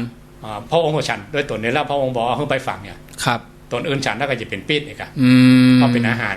ครับ อาหารที่มันเทวดาอินพรหมทั้งหลายเอาของติ๊บมาใส่ ชื่อไผ่นายอย่างก็ที่เอา นายจุนทะ นายจุนทะเนี่ย ไม่ใช่พระองค์กลัวนะพระองค์ก็ว่าเหมือนกับคนทั้งหลายอะจะมาตำหนินายจุนทะว่าเกิ้งไว้ก่อนกันไว้เดี๋ยวเขาจะว่าพระองค์บอกว่าในบรรดาอาหารบิณฑบาตเนี่ย ยอดละนี้ ยอดอาหารบิณฑบาตคือก่อนที่พระองค์จะตรัสรู้ มือสุดท้าย ของนางจุชาดากับที่ก่อนที่พระองค์จะปรินิพพานคือของนายจุนทะนี่ ครับ มีอานิสงส์เสมอกันอ๋อ อันนี้ก็ปนโตดไปเนาะแล้วมีให้เอาผ้ามาถวายนะครับผ้าสิงขวันนี่นะเพราะโฮมรัศมีพระองค์เกิดอ่ะพระนนท์สงสัยนะครับตอนนั้นก็พระองค์ก็ประทับนอนละเนาะนอนเสร็จแล้วก็พระสงฆ์ก็นั่งแวดตอนนั้นพระองค์ก็ยังเทศสอนอยู่นะกรรมเทศสอนสุดท้ายคือประโยคอันใดครับอัปปมาเทนะสัมปาเทธาอันนี้คือจะไปมัวเมาประมาททั้งหลายอย่าไปประมาทในสังขารมันมีความเสื่อมเป็นธรรมดาอันนี้คือบทสุดท้ายเลยยังความไม่ประมาทให้ถึงพร้อมอันพึงประโยชน์ตนประโยชน์ท่านให้ถึงพร้อมเลยครับด้วยความไม่ประมาทเถิดมาลงตัดนี่ถ้าองค์ก็ฮุบพระอบแก้วอย่างว่าเนาะในตำราถ้าเพื่อนจะเทศว่าไข่หรอไข่เขาอุบแก้วหรอแต่ถ้าว่าจะนิพพานฮุบพระอุบแก้วเนาะอันนี้ก็เพิ่งก็เข้าฌานปฏิบัติของเปิ้นก้าครับทวนญาณเนาะอันพระอนุรุทธะเปิ้นมีตาที่เปิ้นหันเนาะว่าพระองค์ได้เข้าฌานอย่างพ่อครับเข้าฌานเป็นลำดับไปจริงๆเรื่องจะคัดเกามันมีแล้วลูกเปิ้นเป็นตุลหันตาได้อย่างไรนิพพานอย่างไรก็ได้หมดเองครับแต่เปิ้นทำแบบไว้ทำแบบไว้มันต้องอย่างนี้สาวกตั้งหลายนะอันนี้ก็นิพพานไปสงบในวันนี้เหมือนกันครับวันวิสาขะเทศใดจึงต้องตรงกันนะอาจารย์ประสูติตรัสรู้ปรินิพพานเป็นยังได้จังหวะก็เป็นยังได้ก็อย่าประมาณพุทธานุภาพก็นั่นน่ะถ้าพูดถึงอย่างหนึ่งว่าพระองค์วางผังไว้เรียบร้อยแล้ว100,000 มหากัปมันจะ100,000 ปีที่อยู่บนสวรรค์ไว้แล้วตอนวันมหาวิโลกนานะผังมันก็มีผังไว้เรียบร้อยนะมีแปลนไว้แล้วแปลนไว้หมดหมดแล้วอย่างคนอย่างแปลงบ้านเนี่ยเขาบ้านเป็นบ้านแต่ศาลามันมีแปลนของหมดแล้วคำนวณออกมาหมดแล้วใจปูนตะใดเช่นเหล็กตะใดเป็นบ้านในใจของช่างไปแล้วครับอันนี้เหมือนกันแปลนของพระองค์เปิ้นวางแปลนมาหมดแล้วมาหลายจัดตัวเนาะครับเมื่อปรินิพพานไปแล้วเสร็จสัดการถวายพระเพลิงนี่แหละครับมีจัดการกันอย่างไรครับนี่เลยวิสาขะไปแล้วเลยไปติดมีการจัดการอย่างไรว่าเอาส่วนสำคัญที่เอาพุทธสรีระไปวางแล้วก็จุดไฟอย่างใดก็ไหม้เนี่ยเอาตอนนี้ครับผมไปฟังเทปเก่าๆเหมือนกันนะครับอันตอนนั้นละเอียดดีเหมือนกันนะที่มีคนถามเรื่องวันอัฐมีเนี่ยครับแล้วอัฐมีนี่เอาไว้พุธหน้าเอาไว้วันแต่ปุ่นวันแต่ครับผมอันนี้เอา3อย่างนี้ก่อนครับอันนี้มันก็เอามาเล่าพุทธประวัติโดยย่อๆอย่างนั้นเนาะญาติโยมฟังย่อๆเนี่ยเป็นชั่วโมงเหมือนกันนะชั่วโมงเกิงค่ะ4 โมงเกิงละ4 โมงเกิงละ4 โมงเกิงละเดือนเนี่ยลองฟังญาติโยมเนาะหลายท่านก็โทรเข้ามาอาตมาก็ปิดโทรศัพท์หลายท่านก็ไลน์มาบอกว่า96ดับก็ญาติโยมก็ไหลไป104เนาะถ้าดับบางทีก็หลายสาเหตุอย่างเหมือนคราวที่แล้วเนี่ยไฟฟ้าก็อย่างก็หลายอย่างกระแสไฟพ่องอินเทอร์เน็ตพ่องเขาก็ไหลเสาะหาเอาเมืองฝั่งก็ยังเก่าตะกี้อินเทอร์เน็ตตมาก็ยังดับไปกรรมเดี๋ยวนี้ก็ดีละเนาะเอาญาติโยมจะจ่าโทรเข้ามาก็ขอเจริญปอนที่เบอร์0998366322ตั้ง Facebook นี่ก็ยังเข้ามานักอยู่ Facebook บัดดับเนาะบัดดับครับเมื่อครั้งที่แล้วนี่คนเข้ามานักสูงสุดวันนี้ก็เข้ามานัก130คนตะกี้ขึ้น130แล้วเดี๋ยวนี้ตอนเปิดสายก็ลดลงเพราะเปิ้นชอบธรรมะเหมือนกันเนาะตอนที่เฮาวางเปิดสายในคนก็จะลดลงเจริญปอน0998366322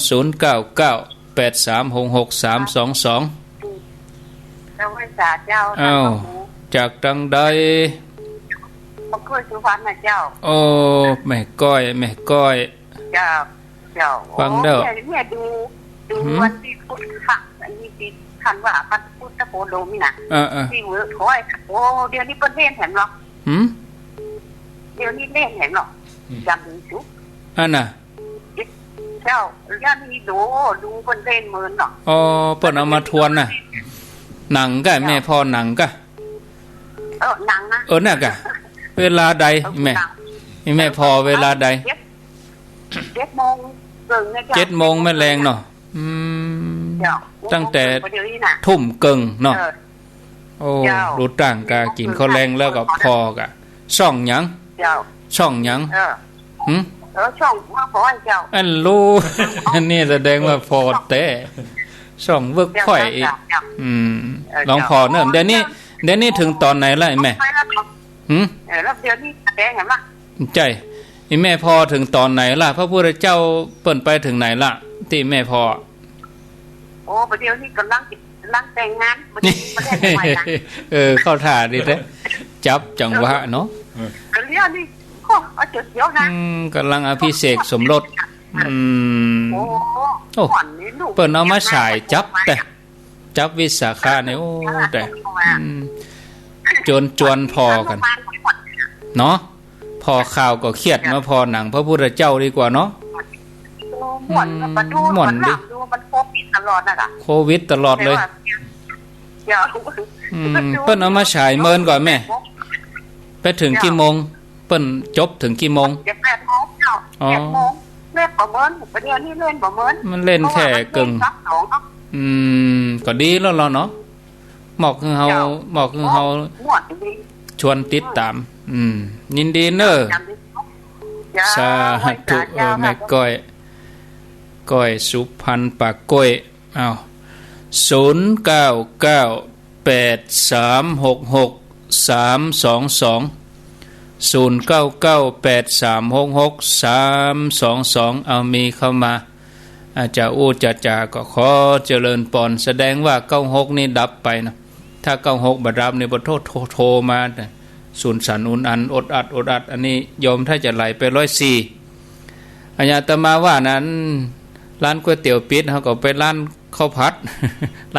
ดปิดก็ไปร้านก๋วยเตี๋ยวเอกะไหลไปถึงได้เจริญปอนที่พระพุทธเจ้าที่ในเพิ่นเอามาฉายแล้วมันบ่ใครเหมือนตอนนี้บ่ใครเหมือนก็มีจ้ะเดี๋ยวพระเทวทัตเนี่ยเป็นลูกพี่ลูกน้องกับพระพุทธเจ้าอีกว่ะแต่เปิ้นเป็นอ้ายนางพิมพาปุ่นน่ะก็น่ากะในหนังอ่ะในหนังมาลูกอ่ะในหนังนี่เป็นลูกพี่ลูกน้องกันเป็นลูกพี่ลูกน้องของพระพุทธเจ้าเนี่ยจ้ะลูกกันเป็นใหญ่เนาะนี่แม่ก็พอนะกะเอาหน้าเสือละโอ้อันนี้อยู่ไหนแม่อยู่ไหนเสียงเบาไปอยู่ไหนก็แม่เอาโทรศัพท์ใกล้ๆปากกะอำเภอสันกำแพงอีกาสันกำแพงบ้านหยังเอามะดับไปมะไอ้แม่เสียงหายไปมะเอาเป็นยังเจริญปอนสายใหม่0998366322เจริญปอนแต่ว่าสักการเจ้าจังหวัดการแม่สาวเพื่อแม่อายเจ้าหลังกาดมาแล้วหลังกาดแม่อายกำลังลงบึ้งเดี๋ยวเนี่ยจะลงวันแล้วโดยรอนี่มืดอยู่พูดถึงงานนางว่าพุทธเจ้านี่ใส่กับพอกันพอบ้านพอเมืองแต่แม่ก็พอนะพอก็พอเวลากี่โมง45 นาทีทุ่มเกิงเนาะ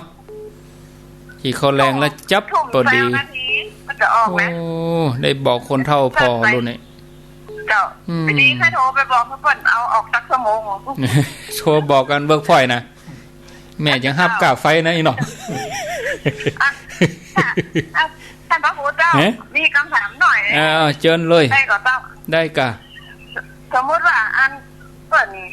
เป็นหนี้เฮาเนี่ยเปิ่นเป็นชายผ้าเหลืองนี่นะเขาจะทวงเปิ่นไล่มันเมินล้ำไป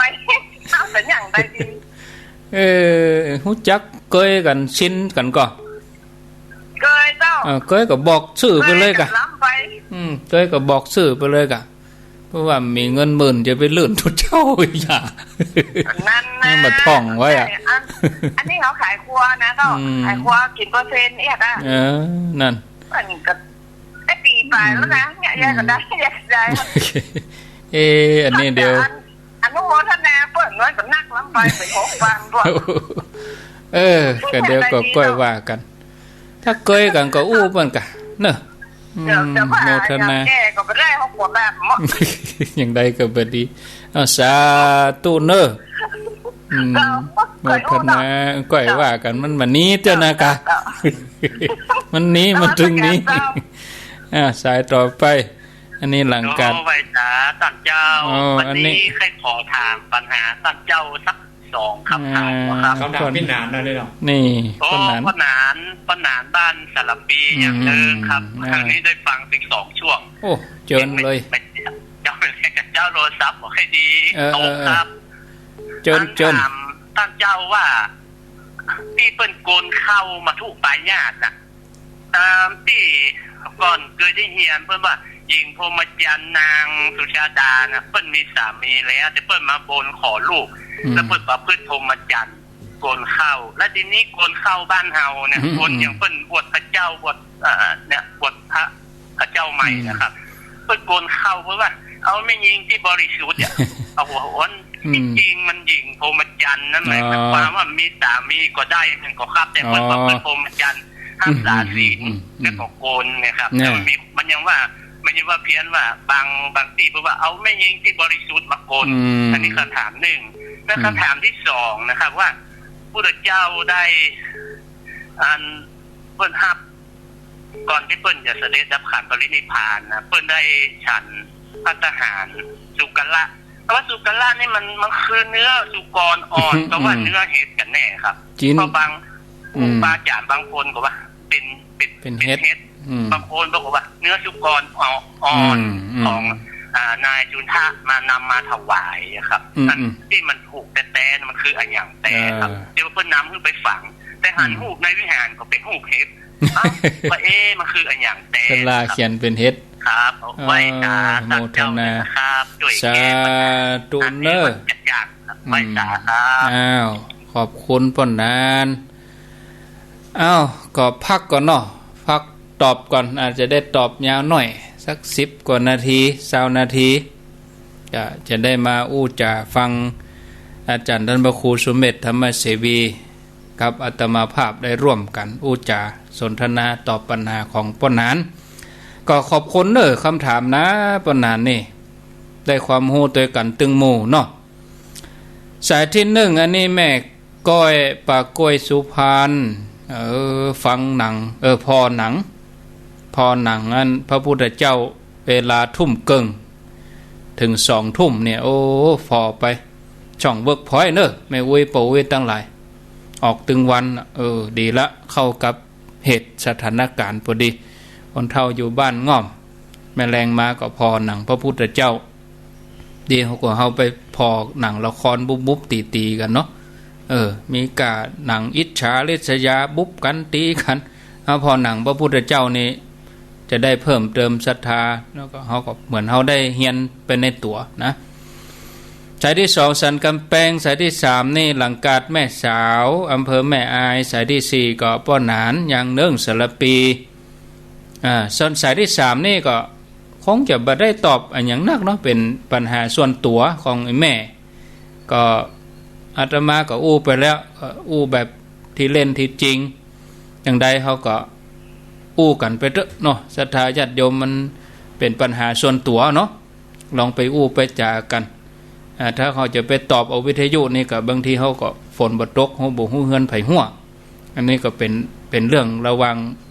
คน2คนเนี่ยแต่เขาจะไปตอบโดยรวมหมดบางทีมันก็อย่างว่านะเนาะ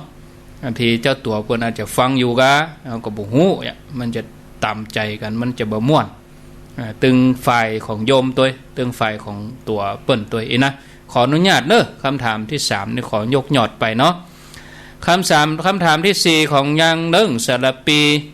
คำถามแรกครับอาจารย์ท่านพระครูเข้ามาทุปญาติที่เปิ้นโกนเข้ากันเนี่ยเปิ้นว่าใจหญิงพรหมจรรย์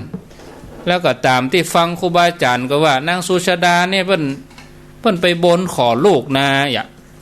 ถ้าเปิ้นได้ลูกก็แสดงว่าเปิ้นก็บ่ใจบริสุทธิ์เนี่ยเปิ้นได้ลูกแล้วเปิ้นถึงมาแก้บน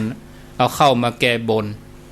ในประเด็นนี้เขาไปตีความหมายว่าเวลาเขาจะไขตาพระเจ้าเขาจะพุทธาภิเษกจะต้องเอาแม่ยิงบริสุทธิ์เลยแม่บ้านก็เลยได้อยู่นอกพวกนี้เปิ้นได้โกนเข้าด้วยเปิ้นอันนี้เป็นได้ครับอาจารย์ได้มาครู เอาคำถามแรก ครับ เรื่องคำถามแรกนะที่แม่ก้อยสุพรรณนะครับนี่ขอเล่าประวัติหน่อยเนาะที่เปิ้นเอามาฉายกันถึงบ้านถึงเมืองนะครับ เบิกพ่อยเป็นลงทีวีนะปัญญาในรันกุลน่ะก่อนก็นับถือพระพุทธศาสนาก็นับถือแน่นแฟ้นนะแต่ว่ายังบันแน่นตัวใดกะครับแล้วตอนนั้นไปแอลอินเดียไปไว้สังเวชนี้สถาน4ตำบลครับ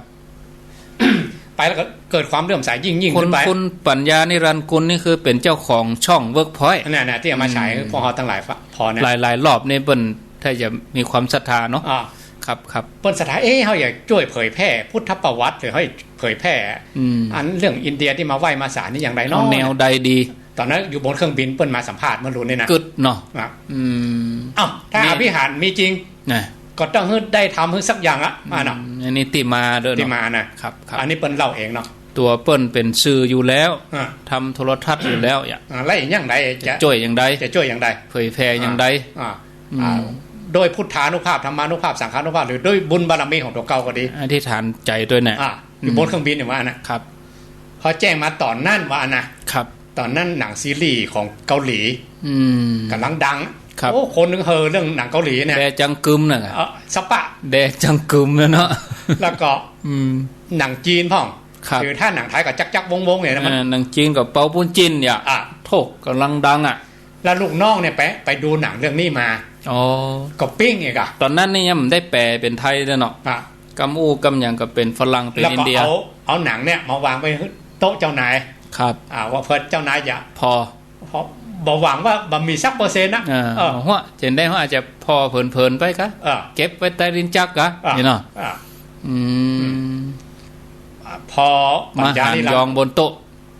คนลุกคนปองนะอันเนี้ยนี่เนาะก็ยังขนาดยังไม่ได้พอได้นะครับคือจะก็ไปพอจนจบน่ะพอถึงวันถึงคืนครับสั่งลุงน้องเลยเอาเรื่องนี้ลงฉายเลยจ้างแปลคนกับติ๊กกันถึงบ้านถึงเมืองนะจ้างแปลด้วยนะใจทีมแปรนี่มันจะว่าโอ้นะแจ้งง่ายๆโก๊กสุดๆเสียงก็ถึงได้บ่ครับทีมแปรนี่ผมว่าเก่งขนาดละก็ต้องเข้าใจธรรมะด้วยนะทีมแปรนะจะแปลสักแต่ว่าแปลนะโอ้เปิ้นอู้เปิ้นอย่างนั้นเนาะแต่นี่ก็ลงฉายเลยโอ้กำนันเปิ้นบันทึกว่านะเป็นบุญนะอาจารย์เพราะว่าช่องนี่บ่มีล่มเลยนะช่องอื่นนี่หายไปเนาะช่องเวิร์กพอยต์นี่มีแต่ดีขึ้นดีวันดีขึ้นผมจะเชียร์เพิ่นนะผมจะเชียร์เพิ่นแต่ว่าความเป็นจริงเนาะเป็นอย่างนี้ที่มาของหนังที่มาของหนังครับแล้วทีนี้เขาจะแนะนำให้โยมพอนี่ก็คือว่าเพิ่มพุทธประวัติเขาติ่มได้ไปอินเดียนะคือจากตัวหนังสือแล้วเบิ่งก็ออกมาเป็นตัวเป็นตินคือออกมาแสดงให้เขาหันถ้าจะให้ลึกซึ้งเข้าไปนะเขาก็มาเอาข้อธรรมอย่างต่างๆมาอ่านรอบนึงอ่านพระไตรปิฎกก็ได้มาเรียนมาเข้าคอร์สหรือว่าปฏิบัติตัวอันนั้นในอีกจั่นหนึ่งแต่ในจั่นเพิ่มพูนศรัทธาครับเพิ่มศรัทธามาตีป้นนานเลยครับเพื่อให้เช้านาทีคง2ข้อนี่ข้อละ10 นาทีถ้าจะพอดีเอานางสุชาดากับเข้ามาทุประหยัดอันนี้ถือว่าเปิ้นเคารพหรือเขาปูจาคุณพระพุทธเจ้าพระธรรมเจ้าพระสังฆเจ้าส่วนมากเปิ้นจะตอนปั้นพุทธรูปใหม่ๆครับแล้วเปิ้นจะพุทธาพิเศษกันนะครับไก่ตาพระเจ้าถ้าต้องนิมนต์ท่านอาจารย์จิรเดชมาตำรับเจ้าตำรับโกนเข้าสูตรเปิ้นน่ะสูตรเปิ้นใจยังเปิ้นจังล้อจังเป็นขีดเป็นเม็ดนะเจ้าว่าเจ้า3-4นะหลักสูตรและสั้นก็มีครับหลักสูตรระยะยาวจะเอาแบบเปิ้นต้องถามหรออย่าบอกว่ากลมๆหรือว่าเอาแบบนี่เป็นยังหรอใจทานใจหลัวใจแก๊สแล้วยังพี่หนานว่านั่นน่ะครับว่านางสุชาดานี่เปิ้นเป็นแม่ลูกน้อยครับเปิ้นบนลูกใครได้ลูกแล้วก็พอได้ลูกตอนนั้นตั้งครรภ์แล้วก็ไปขอจะไปตั้งครรภ์อย่างที่อย่างบ้านเฮาจำไปเนี่ยบางคนไปแต่งงานใหม่ๆไปบนบางคนไปขอที่หลวงพ่อโสธรก็มีนะครับขอหลวงพ่อไปบนชินาราครับเมืองเหนือเฮาบ้านเชียงใหม่เฮาไปขอหลวงพ่อเกาตื้ออันนี้ได้นี่เนาะลูกเทวดาเงินมาจากไหนเงินต้นมาจากนางวิสาสุสดาสุไม่ใช่อันนี้เงินต้นที่ขอลูกนะนางวิสาขาครับพนางมันไม่ใช่พนางครับท่านผู้หญิงปันลิกาภรรยาของพันธุระเสนาบดีนี่ก็ไปขอลูกเหมือนกันขอลูกจากพุทธเจ้าครับ อันนี้นี่นางนี่ขอลูกจากเทวดานะแต่ว่าเปิ้นไปพอไปหันใส่พระเจ้านั่งปืนก็ไม้ก่อนนึกเอาเองว่าเป็นเทวดานึกว่าพระเจ้าเป็นเทวดาก่อนตัวเขาได้ลูกสมปรารถนาเป็นลูกเศรษฐีเนาะอย่าไปแก้บนเห็นไหมแก้บนยกถึงธาตุเป็นธาตุทองคำเลยครับโอ้ยกถวายเลยถวายเลยธาตุตัวเนี้ยที่พระองค์เอาไปลอยนะอธิษฐานแล้วนี่เนาะที่มาที่ความหมายของพี่นานที่บอกว่าพรหมจรรย์นี่พรหมจรรย์บ้านเฮาเปิ้นนับถือเองอะครับนับถือว่าขอเอาสิ่งที่สูงสุดบริสุทธิ์บริสุทธิ์พุทธพองโดย2ความหมายโดยการถือศีล8ศีลอุโบสถเนี่ยก็ถือว่าพรหมจรรย์เหมือนกันถือพรหมจรรย์คือการปฏิบัติธรรมหับศีลปฏิบัติธรรมถือศีล8อ่ะครับไม่หญิงที่แบบมีผัวมีแฟนมาก่อนเคยมีครอบครัวเอามาโกนเนี่ยอย่างได้ก็ได้สองนัยยะแต่ถ้าจะเป็นคนเฒ่าเป็นแม่ฮอแม่เฮือนนี่หรอก็ถูกต้องตามตำราก็ได้แต่ว่าชาดาเพิ่นเป็นลูกน้อยสมมติว่าเริ่มปั้นพระนี่เนาะเอาอย่างปั้นพระเจ้าดันใจเลยว่าเฮาสร้างพระนี่เนาะเฮาเริ่มปั้นพระตี 5หมู่คนจะกลเข้านี่ก็ต้องมาไหว้พระรับศีลตี 5เนาะถือศีลวันนั้นวันค่ำจนถึงฮอดแห่มวัน1เจ้าแห่มวัน1ก็มาลากับตุลุงอ่ะอันนี้ก็ถือกุมไปแล้วบ้านเฮามันจำอย่างอันน่ะกาไปหันใจคนแม่เฮือนหันใจคนเฒ่าจะไปย่า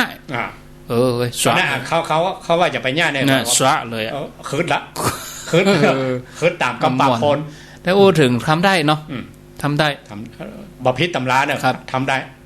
แต่เขาก็ฝึกไปด้วยกันแต่ถ้าเขาต้องแบ่งทฤษฎีเนาะถ้าเขามาตั้งนั้นสุขเอามาจากไหนอธิบายได้ก็อธิบายตอนนั้นเลยถือโอกาสได้สอนไปตัวถ้าว่าเขามาที่บ้านได้ไปเดือดเขาให้ไม่ยุ่งไปติ๊กไปวันหน้าแหกอะกันสูไปปากเลยยุ่งเนาะไปว่าได้คนที่ต้นตำรับคือแม่ลูกน้อยพรหมจรรย์นี่นะประพฤติพรหมจรรย์โดยความหมายอย่างที่1ครับเอาศีลเอาธรรมของพระองค์มาประพฤติพรหมจรรย์นี่โดยพรหมจรรย์พรหมจริยาเนี่ยข้อที่3แล้วก็อีกความหมายหนึ่งคือคนยังมีลูกมีผัวอ่ะเป็นสาวโยเอกอ่ะก็ได้แล้วคำถามที่2นี่ระหว่างจิ้นหมูกับเฮ็ดอ่อนที่พระองค์เสวยนี่เนาะอาหารมื้อสุดท้ายเนี่ยอันนี้ครูบาอาจารย์เปิ้นทำหลายตำรับตำรามานะเปิ้นวิพากษ์วิจารณ์กันนักต่างคนต่างบัดลงร้อยกันที่จริงพระองค์อย่างก็บอกพระอานนท์ตั้งแต่ปาวาราเจดีย์ที่เมืองไวสาลีแล้วครับแล้วมีขอสุมาตรยกกรรมหลวงพ่อพุทธทาสเนาะมีนักปราชญ์ราชบัณฑิตมาถามหลวงพ่อบอกว่ากินจิ้นกับกินพักนะ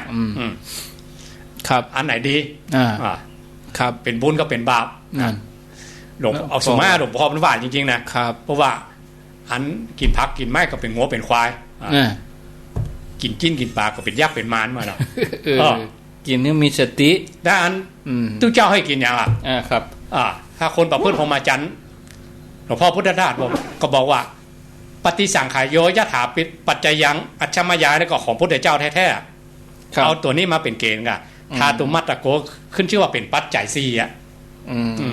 ถ้ายังว่ากินจี้นอยู่ก็เป็นยักษ์เป็นมารถ้ากินพักอยู่ก็เป็นงัวเป็นควายถ้ากินธาตุเนาะถ้าคนไหนกินธาตุได้แสดงว่าพรหมจรรย์นี่บริสุทธิ์พุทธพองธาตุนี่คืออย่างครับก็มันเป็นธาตุ4อ่ะเป็นพักเป็นไม้เป็นจี้นเป็นปลาอย่างนั้นนิยมคนเฒ่าหมู่ไปนึกว่าพระธาตุเฉยกินธาตุอ่ะเป็นเงี้ยธาตุมัตตะโกนิสัตโตนิชีโวสุญโยเนี่ยก็ธาตุคือธาตุตัวนี้นึกว่าไปกินยาธาตุเนาะครับผมต่อไปนี่ถ้ายังกินพักกินไม้อยู่แสดงว่าเป็นงัวเป็นควายมาน่ะกินแล้วจะไปติดถ้ากินจิ้นกินปลานี่เป็นแยกเป็นมารนะเพราะมันนั้นมาใจทุกเจ้าหรือคนประพฤติพรหมจรรย์มาใจกินจิ้นกินปลาแล้วกินพักกินไม้ครับทาตุมัตตะโกขึ้นชื่อว่าเป็นปัจจัยเครื่องอาศัยให้ชีวิตนี้อยู่ได้เอกมาเฮือนเจ๊ไปกินเพื่อบำรุงกำลังพลังทางกายเพื่อบำบัดความหิวหล่อเลี้ยงอัตภาพเพื่อยังอยู่ได้ต่ออิ่มได้เพราะนั้นจะเป็นเฮดออนหรือจะเป็นจิ้นหมูผู้ใดเจ้าไปใจสัน2อย่างนี้ครับ กินธาตุเนี่ยครับพุทธเจ้ากินธาตุกัน ครับอ๋อฉันเพื่อยังอยู่ได้แห่งอัตภาพนี้นั้นเวลาครูบาอาจารย์หรือทุกเจ้าพระเนรเวลาจะฉันเนี่ยครับคือเสกอันนี้ปฏิสังขโยนี่ถ้ามาแรงมากับสวดอัชฌมยาครับมาเจ้ามาสวดปฏิสังขโยก็จะถาปัจจยังถ้าบัดสวดอันนี้หรือบัดพิจารณาอันนี้ครับคือว่าใช่ปัจจัยของศรัทธาที่ถวายมาด้วยใจศรัทธาเนี่ยใจแบบเป็นนี่อ๋อเป็นนี่ศรัทธาเป็นนี่ศรัทธาด่านทานไฟแดงหรอเพิ่นถึงว่าหรอทานไฟครูบาอาจารย์โบราณว่ากินไฟแดงทานไฟแดงดีกว่าได้สวดได้หยังก็ดับไฟไปเป็นวันเอ้าครับสายต่อบ่ผ่านเด้อผ่านเรื่องธาตุเนี่ยมีตุเจ้า3กลุ่มครับ มาฟังพุทธเจ้าครับสูตรนี้ชื่อว่าสูตร อัคคีขันโธปมาสูตรฟังเรื่องเดียวกันนะครับอัคคีคือเป็นสูตรเรื่องของไฟนะครับจะใช้ปัจจัย4ของศรัทธาเนี่ยครับคนที่บ่มีศีลบ่มีธรรมฟังเสร็จแล้วคนที่มีศีลมีธรรมเพียบพร้อมหมดเลยเนาะกลุ่มแรกสำเร็จธรรมมี3กลุ่ม60เนาะกลุ่มแรกได้เป็นตัวอรหันตาเลยสำเร็จธรรมเลยได้ฟังเกิดปิติเนื้อหาอันเดียวกัน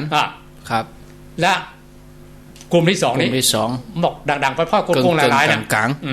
ลาพระองค์ศรีวานอยู่ได้แล้วพอพูดพรหมจรรย์นี่ยากได้ยังว่าโตดคนนักครับพระองค์บอกให้ศรีก็ลาพระองค์อนุญาตให้ศรีเลยนะประเภทที่3เนี่ยพิศีลพิธรรมมดบัตรหาตุมัตตะโกเนี่ยกะครับกินทานเล็กแดงเนี่ยกะครับมีโลหิตอันอุ่นๆพุ่งออกจากปากกระอักเลือดไว้ครับมีความสำนึกอย่างรุนแรงขึ้นมาทำฟังทำเรื่องเดียวกันนะครับกลุ่มแรกได้เป็นอรหันตาครับกลุ่มที่2ซิกครับกลุ่มที่3กระอักเลือดมาคนละอย่างกันทั้งนี้เรื่องเดียวกันนะครับอันนี้เหมือนกันเรื่องกินจีนกินอย่างนี่เหมือนกันครับกินจีนกับกินเทศกันเนี่ยครูบาอาจารย์ก็แม่กันนะแต่มีคนไปถามหลวงพ่อพุทธทาสเนาะหลวงพ่อพุทธทาสก็ขึ้นชื่อว่าปราชญ์เอกของโลกว่ากินจีนกินปลาก็บ่ใจกินพักกินไม้ก็บ่ใจต้องทาตุมัตตะโกถึงใจของพระพุทธเจ้าแท้ๆครับอ้าวต่อไปแม่คนเดียวเนอะพี่หนานเนอะก็ข้างแหม10 นาทีศรัทธาญาติโยมไผ่จะอู้จัดจ่าแฮมก็ขอเจริญปอนเข้ามาที่เบอร์0998366322 0998366322ไผ่จะอู้จัดจ่าเป็น10 นาทีสุดท้ายเนาะขอเจริญปอนเข้ามาก็96นี่ดับไปญาติโยมก็ฟังไปที่104เมืองฟังก็ยังอยู่ด้วยกันอยู่เนาะได้แหมสัก2 สายถ้าเป็นคำถามก็ได้สายเดียวถ้ามีคำถามก็ฮับไปเลยเจริญปอนเจ้ากราบไหว้สาเจ้าท่านพระครูเจ้าจากจังใดจากป่าแดงเจ้าป่าแดงไม่อายเจ้าป่าแดงแม่อายเนาะเจ้าโอ้รายการนี้ม่วนดีคนเข้ากันแต่อาจารย์สมเด็จนี่เข้ากันแต่ก่อนจะไปแยกคู่นะเจ้าจะไปแยกวงเลยอย่าไปแยกคู่จะไปแยกคู่นะฟังม่วนได้ไปหัวด้วยนะลูกแม่จะหลายวันแล้วดอกแม่จังได้พอหนังก็พอหนังติ่งเกี้ยที่บอกตะเกียหนังพระพุทธเจ้าแต่ประเดี๋ยวนี้ไม่ได้พอพุทธจะพอละมืดพอเนอะทุ่มเกิงหนังนี่นะได้มีความรู้ไปหน่อยก็หนังนี่นะทุ่มเกิงหนังพุทธประวัตินะเจ้าโมทนาป่าแดงแม่อายเจริญปอนภาษาเจ้าทานพระครูเจ้าโรงพยาบาลล้านนาพ่อกะต้องบทพ้อยนั่นนะพระพุทธเจ้ามหาศาสดาโลกพอแล้วเป็นได้พ่องก็เป็นคติสอนใจเจ้าแล้วก็หูฟังข้าวห่ำเจ้าลานหนาหลวงตัวต้องกันอาพรเจ้ารู้ซึ่งวันนะเจ้าถ้าถึงเวลามันจะพอให้นะเจ้าดีแล้วเนาะอนุโมทนา0998366322เจริญปอนเจ้ากราบนมัสการเจ้าท่านพระครูโยมพิษสมัยแม่ลิ้ม ว่าจะได้ฟังพระครูมาเมินแล้วเนาะแม่คนแรกจะคนหวานอ่ะถ้าพระครูสมเด็จอยู่กันนั้นถ้าพระครูเนี่ยจะเป็นคู่ที่ดีมากก็ต้องชอบจ้ะชอบที่ประกอบปัญหาได้เก่งดีเนาะได้ความรู้ดีเนาะจ้าแม่ค่ะฟังคลื่นยังนี่คลื่นยังโยม4เจ้า104ขึ้นแล้ว4มาตลอดชัดเจนดีเนาะจ้าชัดเจนอนุโมทนาสาธุเนออยู่ดีมีสุขอยู่ดีมีสุขข้างแถม8นาทีมีเข้ามาแถม0998366322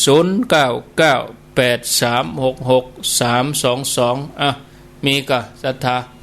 มีก็เข้ามารับสายเจริญปนครับผมไม่มาจากฝางนะฝางปวดสีเนาะปวดจีจอทะเลมันจิตตะวันที่ถามเรื่องอวิชชาเรื่องถามวิชา3นะกะผมฟังตะกี้ละแล้วเนาะแล้วใจแล้วเนาะฟังตะกี้ฟังที่ได้อาจารย์มันเต้น2อามาตะกี้นะค้างปฏิสัมพิทาเนาะเอาไว้ปุดหน้าครับปฏิเป็นอย่างนี้นะฟังได้ฟังแล้วนะปฏิสัมพิทาวิโมกข์ได้วิชา3ไปแล้ววิชา3แล้ว8อภิญญา6นั่นก็ยังทำก็ทำปฏิสัมพิญญาณสัมพิญญาณ4นี่นะวันนี้ผมทดไว้นะฮะเรามาว่าเนาะโมก8วิโมกข์8วิโมกข์8จรณะ15โดมีจรณะมาแหม15ทำไมไม่เป็นชื่อแล้วเปิ้นบ่แจ้งเปิ้นบ่แจ้งมีก็ตัวเลขแล้วเปิ้นบ่แจ้งเฮ้อเนาะครับเอาไว้เดี๋ยวเอาไว้วันน้อยเนาะครับเป็นอย่างครับดีใจแล้วได้ยินข่าวเดือนหน้าก็ฟังกันแถมสาธุอาตมาเขาก็จะมีเรื่องอู้แล้วนี่จะมีเรื่องได้เกริ่นนำเจริญปนกราบนมัสการพระอาจารย์ทั้งสองค่ะโยมเปียกเนาะค่ะฟังธรรมะวันนี้สนุกดีเจ้าค่ะม่วนดีเหมือนกับฟังไปแล้วก็มีภาพจอโปรเจคเตอร์ฉายสไลด์ภาพตามที่เป็นภาพเลยมันอินมันถูกไปยิ่งดีหลวงพ่อเคยสอนว่าไม่ต้องไม่ต้องสงสัยฟังไปแล้วโอปนัญิโกค่ะโอ้โหเป็นอย่างนั้นเลยม่วนมากๆเลยเจ้าค่ะอินสดๆเจ้าค่ะดีแล้วอนุโมทนานะเจ้าค่ะพระอาจารย์สาธุโยมเปียกเปิ้นอยู่กรุงเทพนี่นะเจริญปนสายที่6ยาวกาไว้สาเจ้าท่านพระครูจากตังใดจากบ้านหนองเฟกแม่ห้อยเงินโดยสกิดยาวแม่ฟังขึ้นไหนฟังขึ้น104เจ้าแม่ทำธรรมะเก่งแม่เนี่ยยาวน่าว่าจะมีคำถาม2ข้อก็คงจะได้ฟังประกันแหละเนาะเอาถามไว้ก่อนเอาไว้ปุดหน้าเขียนไว้เลยเจ้าชายถึงเจ้าชายเนี่ยเป็นมีความเมตตานะเนาะแล้วรู้ล่วงได้ดีเนาะแล้วก็เจ้าใครถามว่าความหมายของความเมตตามีอย่างว่าเราแล้วก็มีอย่างห้องแล้วก็ข้อ2ฟังประกันแหละเนาะถามไว้ก่อนเอาไว้พูดเมตตาที่ยิ่งใหญ่ที่สุดคือข้ออันหยังแล้วก็คืออันหยังเจ้าเดี๋ยวถ้าตันก็จะตอบถ้าตันก็ติดไว้ปุ๊ดแน่เนาะสาธุตอบแบบย่อท่านพระครูมันตอบแล้วใจโยมในเวลาจำกัดประมาณ 3-4 นาทีนิมนต์เลยครับท่านพระครูเอาร่วมกันก็ได้เมตตาเขาจะครับจะขยายเขาพูดหน้าเนาะพูดหน้าเอาแต่ถ้าว่าโดยย่อครับจิตคนธรรมดาเพราะว่าจิตที่มันเป็นจิตสามัญสำนึกของคนเพราะคนใจดีคนที่มันไม่อยากเบียดเบียนไผ่นะครับอันนี้เป็นว่าจิตที่สำนึกแต่เดิมมันเนี่ยคนที่เขามาอยากแบบเบียดเบียนอินดูเขาอันนี้ว่ามาโดยจิตสำนึกของคนทั่วไปที่ถ้าเกิดเป็นคนมันต้องมีถ้ามีจิตสำนึกตัวนี้มันไม่ได้เกิดมาเป็นคนเนาะครับถ้าอยากจะเพิ่มขึ้นมาตัวเนี้ย จากจิตสำนึกธรรมดาที่อินดูเขาเมตตาเขาเนี่ยครับถ้าเพิ่มขึ้นมาถ้ามี4อย่างเป็นครบเซตเนาะครบจำนวนของเปิ้ลน่ะครับก็กลายเป็นผู้ใหญ่มามีเมตตากรุณามุทิตาอุเบกขามาถ้าตัวนี้อยากจะยิ่งขึ้นไปอีกครับฝึกสมาธิจะกลายเป็นฌานครับเป็นฌานเป็นอภิญญาสูงสุดแผ่เมตตาสูงสุดเรียกว่าเมตตาเจโตวิมุตติหลุดพ้นไปโดยพระพุทธเจ้าไปด้วยอำนาจของเมตตาครับแล้วอย่างเจ้าชายสิทธัตถะนี่เปิ้นเมตตาอย่างไรครับโดยเมตตามาจากกำเนิดของที่เปิ้นอธิษฐานโพธิสัตว์มาโดยตัวนี้เกิดมาก็มีเลยมีทุกเจนทุกจาระเกิดมาโดยเมตตาของมหาโพธิสัตว์เจ้าเองแต่เมื่อสำเร็จทำตรัสรู้แล้วก็เมตตาแห่งกลายเป็นมหากรุณาไป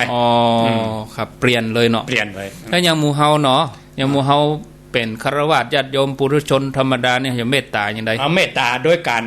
มีจิตด้วยสำนึกตัวนี้ฮะเขาจะเพิ่มขึ้นมาก็ต้องมีกรุณามุทิตาอุเบกขากลายเป็นผู้ใหญ่ถึงแม้เป็นละอ่อนก็เป็นผู้ใหญ่โดยคุณธรรมเองโดยคุณธรรมถ้าอยากจะเพิ่มขึ้นมาถ้าตายไปแล้วเป็นพรหมนะต้องฝึกเอาเมตตาเนี่ยที่โดยจิตสำนึกของพวกเขาทั้งหลายที่มีอยู่นะมาเพิ่มขึ้นกลายเป็นสมถะกรรมฐานขึ้นมา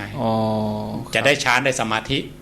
แต่ต้องมีวิธีเนอะครับจะมีเอาไว้ปุดนะมีกรรมวิธีไว้ทำอย่างไรติดตามตอนต่อไป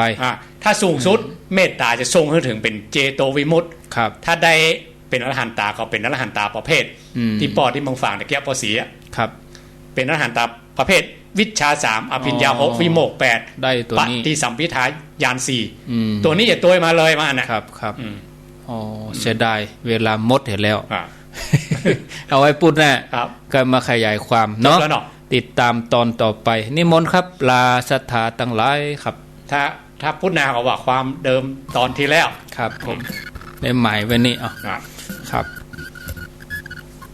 ขออนุโมทนากับท่านผู้ชมท่านผู้ฟังทาง Facebook ไลฟ์ก็ดี